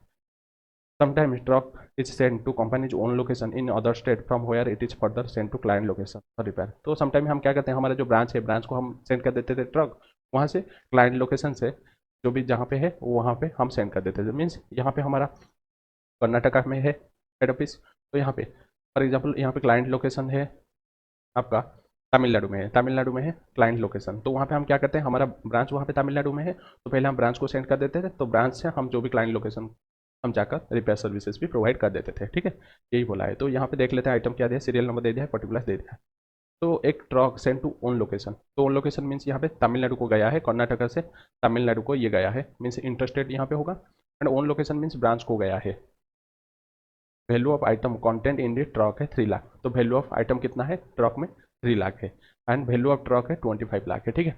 तो यहाँ पे पहले देखना पड़ेगा, हम यहाँ पे ट्रांसफर कर रहे हैं कर्नाटका से लेकर तमिलनाडु जो कि ओन ऑफिस है, ठीक है, ओन ब्रांच ऑफिस है, means interstate movements of various modes of conveyance means truck के थ्रू, ठीक है, ट्रक के थ्रू जा रहा है फॉर रिपेयर के लिए, ठीक है, फॉर रिपेयर के लिए या पैसेंजर गुड्स सर्विसेज के लिए। तो यहाँ पे रिपेयर के लिए जा रहा है मीन्स यहाँ पे आपका वो वाला प्रोविजन लग जाएगा जो कि हम देखे थे, अगर कन्वेंस जाएगा फॉर रिपेयर के लिए इंटरेस्टेड मूवमेंट तो वहाँ पे उसको सप्लाई नहीं मानेंगे, ठीक है, उसको हम सप्लाई नहीं मानेंगे। तो यहाँ पे जो वैल्यू ऑफ ट्रक जा रहा है 25 लाख वो सप्लाई नहीं होगा, बट जो value of item content in the truck है उसके ऊपर जीएसटी लगेगा, क्योंकि यहाँ पे कोई भी रेस्ट्रिक्शन नहीं है। तो जीएसटी कितना लगेगा, तो यहाँ पे हम देख के आए थे 12% लगेगा, ठीक है, 12% लगेगा, तो यहाँ पे 36,000 हो जाएगा, ठीक है, यहाँ पे 36,000 हो जाएगा। बट ये नहीं लगेगा, वैल्यू ऑफ ट्रक के ऊपर नहीं लगेगा क्योंकि एग्जाम्शन में आ जाता है, बट वैल्यू जो भी आइटम यूज होता है ट्रक में है फॉर रिपेयर के लिए यूज हो रहा है तो उसके ऊपर टैक्स लग जाएगा, ठीक है। उसके बाद है truck send to client location in Tamil Nadu, तो क्लाइंट लोकेशन के बाद ट्रक सेंड हो रहा है for carrying out any repair, stand alone machine भी जा रहा है, ठीक है, क्लाइंट लोकेशन को फॉर रिपेयर के लिए। And value of items content in the truck है 2,85,000, value of stand alone machine है 4 लाख, वैल्यू ऑफ ट्रक है 20 लाख है। Billing for repair to be done after what depending upon the actual item, means यहाँ पे free of cost जा रहा है, क्योंकि वैल्यू ऑफ जो भी बिलिंग है वो काम करने के बाद बिलिंग करेंगे, मीन्स यहाँ पे बिलिंग नहीं हो रहा है, means free of cost at A time के लिए फ्री ऑफ कॉस्ट प्रोवाइड हो रहा है।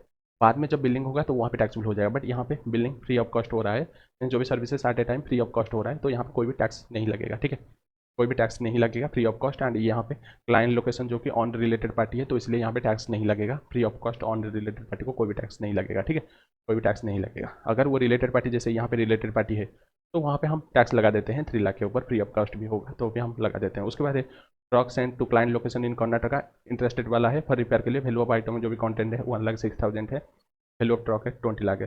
Billing for repair to be done afterwards depending upon the actual items use, means यहाँ पे भी बिलिंग के बाद पैसा दिया जाएगा, ठीक है, मीन्स काम खत्म होने के बाद बिलिंग होगा, उसके बाद पैसा दिया जाएगा। यहाँ पे कुछ भी वो चार्ज नहीं कर रहा है, मीन्स यहाँ पे भी फ्री ऑफ कॉस्ट है। तो यहाँ पे client location means on related party, own location को अगर जाएगा रिलेटेड पार्टी होगा, but client location means on related party, तो यहाँ पे टैक्स नहीं लगेगा अभी के लिए। तो यहाँ पे अभी के लिए टैक्स नहीं लगेगा, जब बिलिंग होगा तो वहाँ पे टैक्स लगेगा। तो यहाँ पे invoice raise for repair work carried out in Tamil Nadu, तो यहाँ पे इनवॉइस इशू हो रहा है 70 लाख तमिलनाडु में, जो भी बी पॉइंट में जो भी वर्क डाउन है, ठीक है, बी पॉइंट में जो भी वर्क डाउन है उसके लिए यहाँ पे हम 70 लाख यहाँ पे हम बिलिंग कर रहे हैं, इनवॉइस रेज कर रहे हैं। तो 70 लाख के ऊपर यहाँ पे हम अभी टैक्स लगाएंगे, ठीक है, अभी हम टैक्स लगाएंगे 70 लाख के ऊपर। तो जो भी रिपेयर वर्क के लिए हम टैक्स लगाएंगे, तो आ जाइए देख लेते हैं कितना टैक्स लगेगा यहाँ पे रिपेयर वर्क के लिए। ये अलग अलग स्टेट में है, तो यहाँ पे IGST लगेगा। तमिलनाडु से कर्नाटका से तमिलनाडु है तो 18% लग जाएगा, ठीक है। तो 18% 70 लाख के ऊपर 18% है, यह आ जाएगा। उसके बाद और क्या है, invoice raise for repair work carried out in Karnataka, Karnataka में जो भी काम हुआ था, सी पॉइंट में जो भी काम हुआ था, तो उसके लिए अभी इनवॉइस रेज कर रहे हैं। तो 12 लाख का इनवॉइस रेज कर रहे हैं, मीन्स ये दोनों एक ही स्टेट में है, तो यहाँ पे 9% लग जाएगा, ठीक है, CGST SGST 9% लग जाएगा। सिंपल क्वेश्चन है, बट यहाँ पे जो दिक्कत वाला बात है वो है आपका समझना है, ठीक है, समझना है। टोटल 15,12,000 है, यहाँ पे मैंने वर्किंग नोट है वही है, डिस्टिंग पर्सन किसको बोलेंगे, एंड परचेज अगर करेंगे तो वहाँ पे ITC अगर देगा तो वहाँ पे लेंगे हम डिक्लेयर वैल्यू है, बट लोकेशन बैंगलोर में है, कर्नाटका में है, and place of supply Tamil Nadu में है, तो यहाँ पे इंटरेस्टेड होगा, वही सब कुछ आपको बताना पड़ेगा जो कि हम समझा चुके हैं, ठीक है। समझा चुके हैं कि हाँ एक नोटिफिकेशन आया था, क्लैरिफिकेशन के बारे में बताना पड़ेगा, इंटरेस्ट रेट के बारे में बताना पड़ेगा, सब कुछ उसको ही बताना पड़ेगा, ठीक है, नोट से तो समझ आ जाएगा। तो नेक्स्ट क्वेश्चन को चलते हैं, नेक्स्ट क्वेश्चन को चलते हैं। बहुत ज़्यादा ही क्वेश्चन है GST में, ठीक है, बहुत ज़्यादा ही क्वेश्चन, क्योंकि हम सब कुछ क्वेश्चन यहाँ पे डाल दिए। क्वेश्चन नंबर 30 यहाँ पे दिया है कि मिस्टर हैप्पी एक ह्यूज रेसिडेंशियल प्रॉपर्टी है जो कि लोकेटेड कहाँ पे है, prime location of Mumbai Maharashtra में है, लोकेटेड एक प्रॉपर्टी है रेसिडेंशियल प्रॉपर्टी। उसके बाद he let out the first and second floor to mister P's, residential purpose के लिए मिस्टर पीस को वो प्रॉपर्टी को लेट आउट कर रहे हैं। मिस्टर पीस क्या कर रहा है, सरेंडर कर रहा है his tenancy rights to mister Serene for a tenancy premium 10 lakh में वो सरेंडर कर रहा है 1 जून में। Mister Serene also paid applicable stamp duty भी पेड कर रहे हैं, and registration charges for transfer of tenancy rights के लिए वो पेमेंट कर रहे हैं। Moreover mister Serene agreed कर रहे हैं पे करने के लिए monthly rent 1 lakh to happy from June, determine the taxability, ठीक है, इन द गिवन केस। तो यहाँ पे दो चीज़ें, तो यहाँ पे पहले मिस्टर हैप्पी वो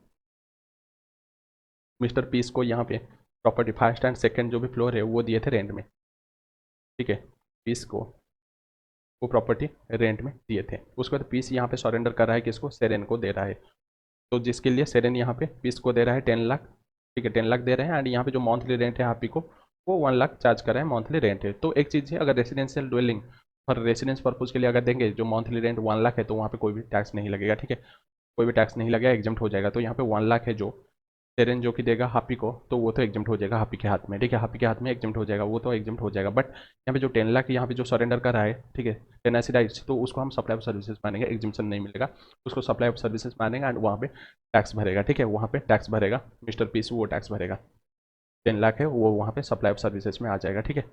तो यहाँ पे वो सप्लाई ऑफ सर्विसेज में आ जाएगा, यहाँ पे साल भी अट्रैक्ट लेवी ऑफ GST, ठीक है। तो यहाँ पे टेनेंसी प्रीमियम 10 लाख वो मिस्टर पीस सरेंडर जो भी करेगा तो वहाँ पे लाइबल टू GST हो जाएगा, बट आपका जो 1 लाख पर मंथ है वो एग्जम्प्ट हो जाएगा, क्योंकि आपका रेसिडेंशियल ड्वेलिंग पर रेसिडेंस के लिए अगर कोई भी मीन्स रेंट में अगर घर लेते हैं एंड वहाँ पे रेसिडेंस के लिए यूज करते हैं उस घर को, जो भी रेंट पेमेंट करेंगे तो वहाँ पे टैक्स नहीं लगेगा। तो ये सिंपल है, एक डाले थे पहला चैप्टर में, बट यहाँ पे डाल दिए हैं डिटरमाइन नेचर ऑफ सप्लाई क्या होगा एंड टैक्स कैसे चार्ज होगा। तो आपको बताना पड़ेगा इंटरेस्टेड होगा या इंटरेस्टेड होगा, उसके बाद आपको बताना पड़ेगा CGST या SGST UTGST या IGST लगेगा, बताना पड़ेगा। तो पहला है supply made A to B, जो कि union territory Jammu and Kashmir में है, तो दोनों एक ही यूनियन टेरिटरी में है, तो वहाँ पे इंटरेस्टेड उसको बोलेंगे, एंड CGST SGST लग जाएगा, क्योंकि जम्मू एंड कश्मीर को हम स्टेट मान रहे हैं।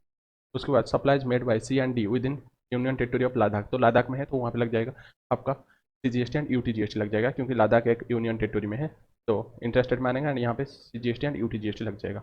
उसके बाद supplies made from the union territory Jammu and Kashmir to union territory Ladakh vice versa by mister A to mister D, means यहाँ पे जम्मू कश्मीर से लद्दाख को जा रहा है यूनियन टेरिटरी, तो यहाँ पे उसको इंटरस्टेट मानेगा, एंड वहाँ पे IGST लगेगा, ठीक है, IGST लगेगा। उसके बाद stock transfer from union territory Jammu Kashmir by unit A limited to another unit A limited जो कि लद्दाख में है, एंड वाइस वर्सा, मीन्स एक यूनिट जम्मू कश्मीर में है, दूसरा है आपका लद्दाख में है, तो एक स्टेट से दूसरा स्टेट जा रहा है, वही है इंटरस्टेट मानेंगे एंड IGST लग जाएगा। ठीक है।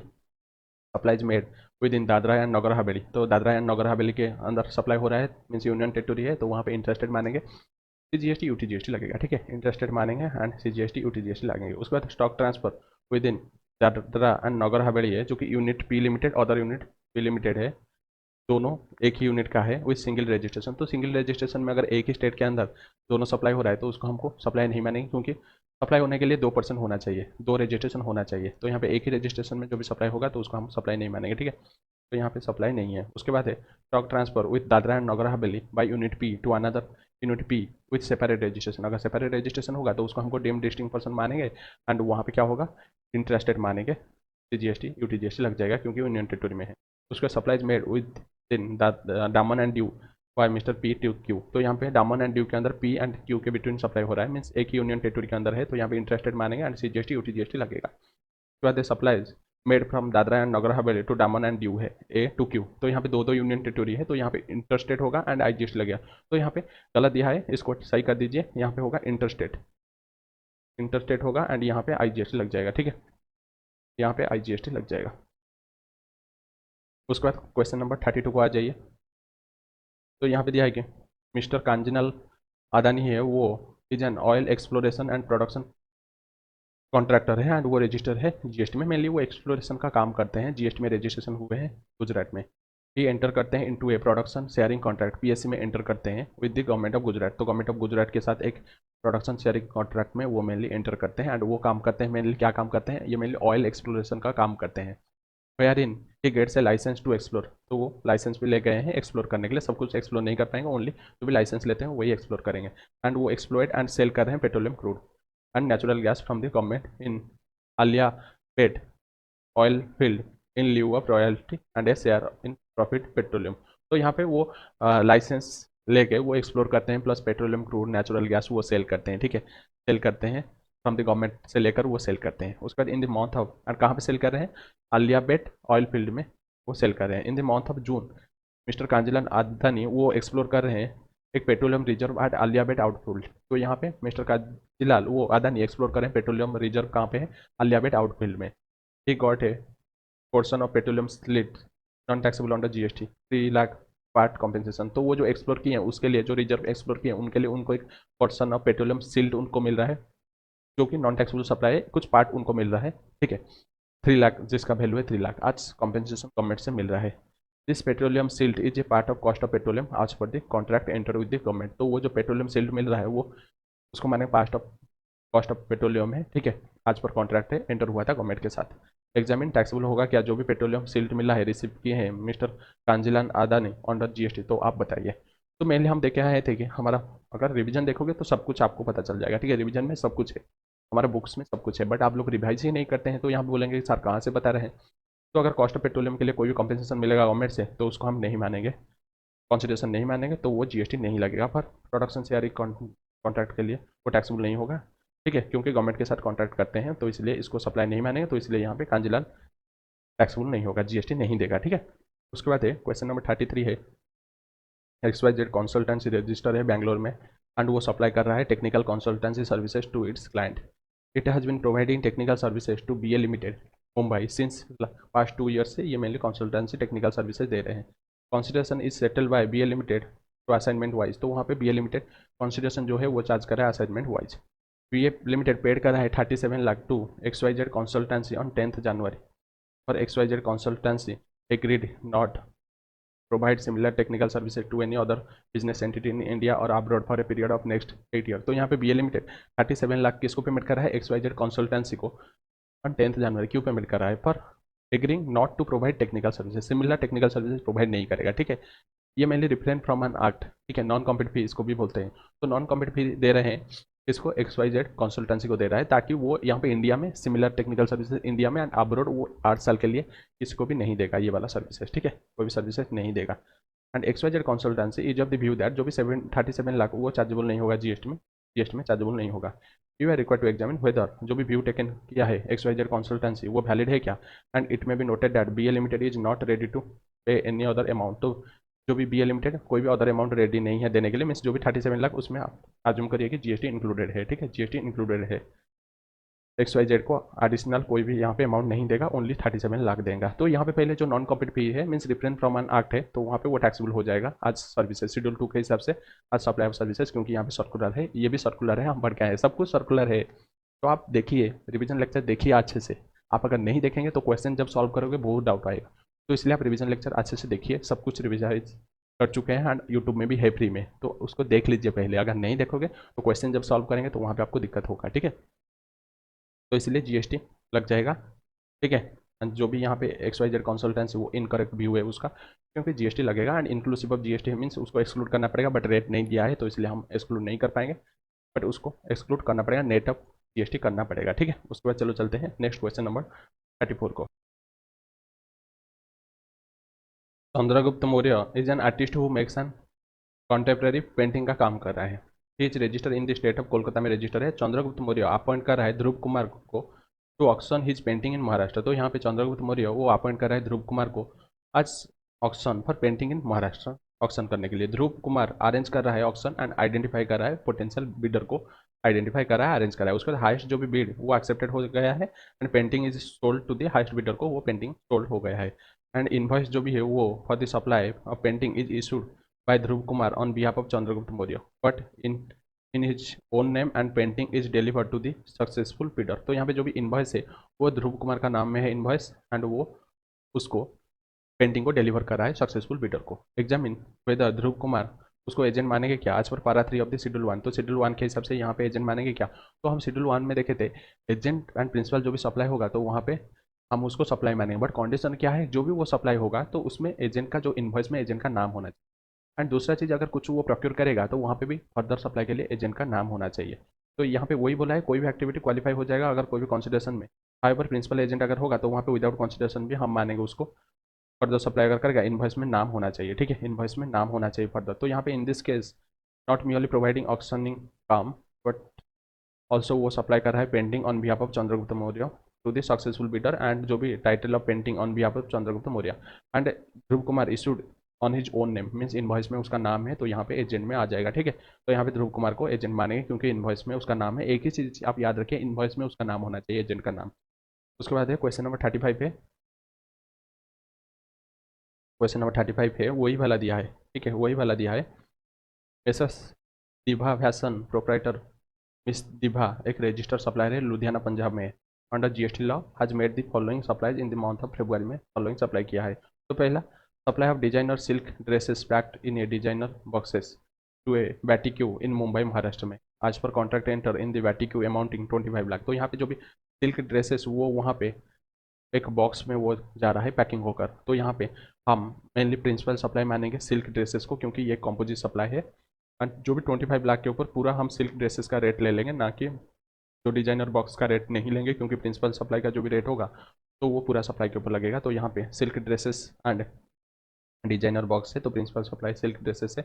एंड ये कहाँ पे हो रहा है, ये आपका मुंबई में है, तो यहाँ पे IGST लगेगा, ठीक है, वहाँ पे IGST लगेगा एंड रेट रहेगा 18%, ठीक है, 18% रहेगा सिल्क ड्रेसेस का रेट पूरा लगेगा। उसके बाद है सप्लाई ऑफ 600 किट्स है at ₹1000 kit amounting to 6 lakh to Mrs Arora in Amritsar Punjab है। ईच किट में 1 सिल्क दुपट्टा है, 1 साड़ी ब्रूच है एंड 1 लिपस्टिक है। तो ये तीनों चीज़ है इक्वली इंपॉर्टेंट है, तो इसलिए इसको मिक्स सप्लाई मानेंगे। जो भी हायर वाला रेट है दुपट्टा साड़ी ब्रूच एंड लिपस्टिक, तो उसमें जो भी हायर वाला रेट उसको लेंगे, ठीक है, क्योंकि मिक्स सप्लाई है। तो ये साड़ी दुपट्टा साड़ी ब्रूच एंड देख लेते हैं और क्या है, और क्या है यहाँ पे देख लेते हैं। 3 चीज़ है और एक है लिपस्टिक। तो यहाँ पे रेट है, एक तो ये 5% है एंड यहाँ पे ये दोनों जो भी है ये दोनों है आपका 12% 18%। तो रेट जो भी हायर वाला है ये 18% लगेगा, बट ये दोनों कहाँ पे है, ये दोनों ही आपका आ जाता है अमृतसर पंजाब में, तो इसलिए यहाँ पे CGST SGST लग जाएगा 9% लग जाएगा, ठीक है, CGST SGST लग जाएगा। तो यहाँ पे GST लाइबिलिटी पूछा है, तो GST लाइबिलिटी ऐसे तो हम क्वेश्चन करके आए हैं, तो हम मल्टीप्लाई कर देंगे अमाउंट के साथ, तो वहाँ पे GST लाइबिलिटी कैलकुलेशन हो जाएगा, कोई भी दिक्कत वाला बात नहीं है। उसके बाद मेसर्स डिभा फैशन वो ऑर्गेनाइज कर रहा है एक फैशन शो इन चंडीगढ़, जो कि जियन एक्सपोर्ट लिमिटेड में एक रजिस्टर्ड एंटिटी जयपुर का है, राजस्थान में है। आज स्पॉन्सर दिस शो और हुईच डिभा फैशन रिसीव करा है 7,50,000। तो यहाँ पे स्पॉन्सर करने के लिए वो 7,50,000 का यहाँ पे रिसीव करा है फी, जो कि टैक्सेबल हो जाएगा, कोई दिक्कत नहीं है, ठीक है, वो टैक्सेबल हो जाएगा, कोई भी दिक्कत नहीं है, क्योंकि यहाँ पे स्पॉन्सर करने के लिए जो भी स्पॉन्सरशिप फी है, बट यहाँ पे देखना पड़ेगा ये जो डिभा डिभा जो फैशन है वो प्रोप्राइटरशिप है ना। हाँ, तो प्रोप्राइटरशिप मीन्स यहाँ पे आरसीएम लग जाएगा, ठीक है, वो बात भी हमको देखना पड़ेगा, आरसीएम लग जाएगा, क्योंकि वो एक जियन एक्सपोर्ट लिमिटेड जो कि एक बिजनेस कॉर्पोरेट है, तो इसलिए यहाँ पे आरसीएम लग जाएगा, ठीक है, आरसीएम लग जाएगा, तो यहाँ पे आरसीएम लग जाएगा। एंड यहाँ पे डिभा फैशन को कुछ भी नहीं देना पड़ेगा, जो भी वो देगा जो जियन एक्सपोर्ट लिमिटेड वो भरेगा आरसीएम में, ठीक है, आरसीएम लग जाएगा, क्योंकि स्पॉन्सरशिप सर्विसेज कोई पर्सन अगर बिजनेस या बॉडी कॉर्पोरेट को अगर देगा तो वहाँ पे आरसीएम में वो भरेगा, तो यहाँ पे डिभा फैशन को कुछ भी नहीं देना पड़ेगा, ठीक है, कुछ भी नहीं देना पड़ेगा। उसके बाद 200 kits are given free of gift to customer on the occasion of 5th anniversary of messrs Dibha fashion.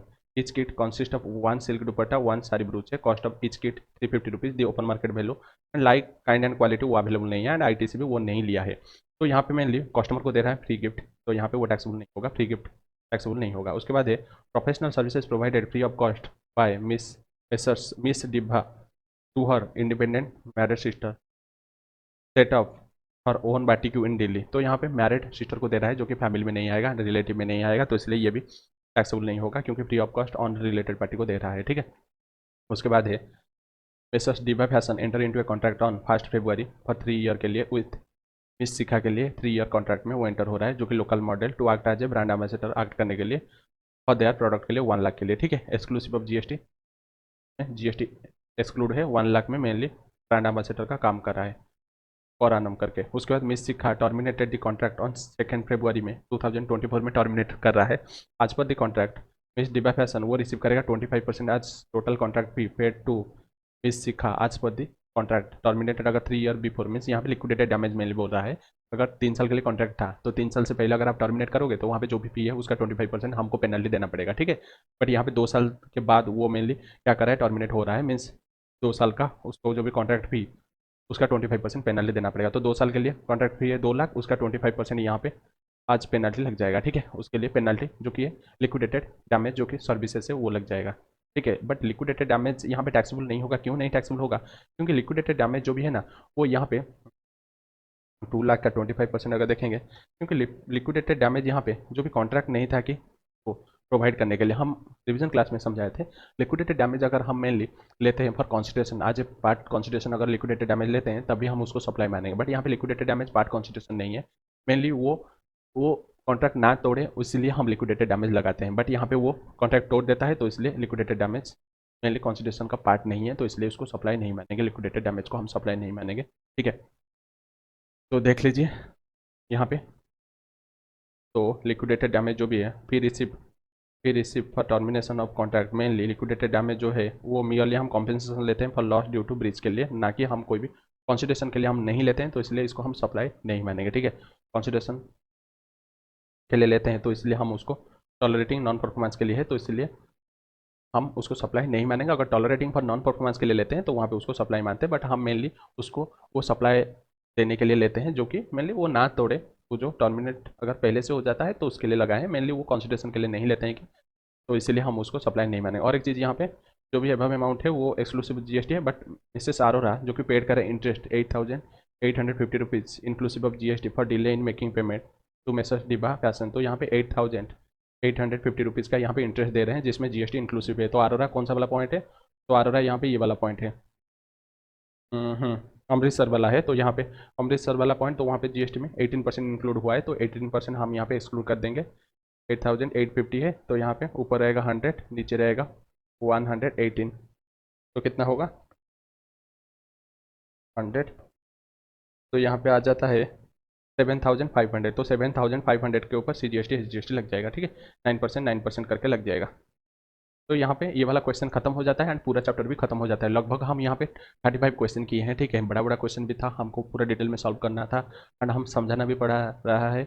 ऐसे नहीं है कि हम ऐसे पढ़कर चले जा रहे हैं, हमको डिटेल में समझाना पड़ रहा है। ईच क्वेश्चन को हम लाइन बाय लाइन पढ़ रहे हैं एंड प्रोविजन भी बता रहे हैं। तो आपके लिए यहाँ पे मैं एक बोलूँगा कि आप पहले रिवाइज कर लीजिए, ताकि आपको पूरा कॉन्सेप्ट लेवल पूरा क्लियर हो जाएगा। एंड कोई भी क्वेश्चन के लिए ना आप रिविजन चाहिए, रिविजन अगर देखोगे तभी जाकर ये वाला आप सॉल्व कर पाओगे अनडाउटेडली। अगर आप रिविजन नहीं देखोगे, बोलोगे कि हाँ हमारा हो गया है रिवाइज, हम पढ़ लिए हैं, हमारा सब कुछ प्रोविजन याद है, तो वहाँ पे दिक्कत फेस करोगे, क्योंकि सब कुछ हमारा बुक्स में है एंड बुक के वाइज हम यहाँ पे क्वेश्चन भी अरेंज किए हैं। तो इसलिए आपको बहुत बेनिफिट होगा अगर आप यहाँ पे रिवाइज कर लेते हैं, ठीक है। आप सब्सक्राइब करिए, इसको शेयर करिए एंड कमेंट में अच्छा कमेंट दीजिए एंड लाइक करिए। हम मिलते हैं नेक्स्ट पार्ट में। थोड़ा तबीयत खराब हो गया था, अभी तो आप देख रहे होंगे कि मौसम चेंज हो रहा है, तो इसलिए थोड़ा तबीयत चेंज हो रहा है, तो इसलिए हम भी लगातार यहाँ पे पढ़ाने में थोड़ा दिक्कत फेस कर रहे हैं, काम भी बहुत चल रहा है। तो हम नेक्स्ट वीडियो से पूरा कंटिन्यूसली हम करेंगे, ठीक है। क्लासेस कंटिन्यूसली आपका आ जाएगा, आज से कंटिन्यूसली आ जाएगा, कोई दिक्कत नहीं होगा एंड हम जल्दी जल्दी आपका कंप्लीट कर लेंगे DT IDT का क्वेश्चन बैंक, ठीक है। तो आज के लिए इतना ही, मिलते हैं नेक्स्ट पार्ट में।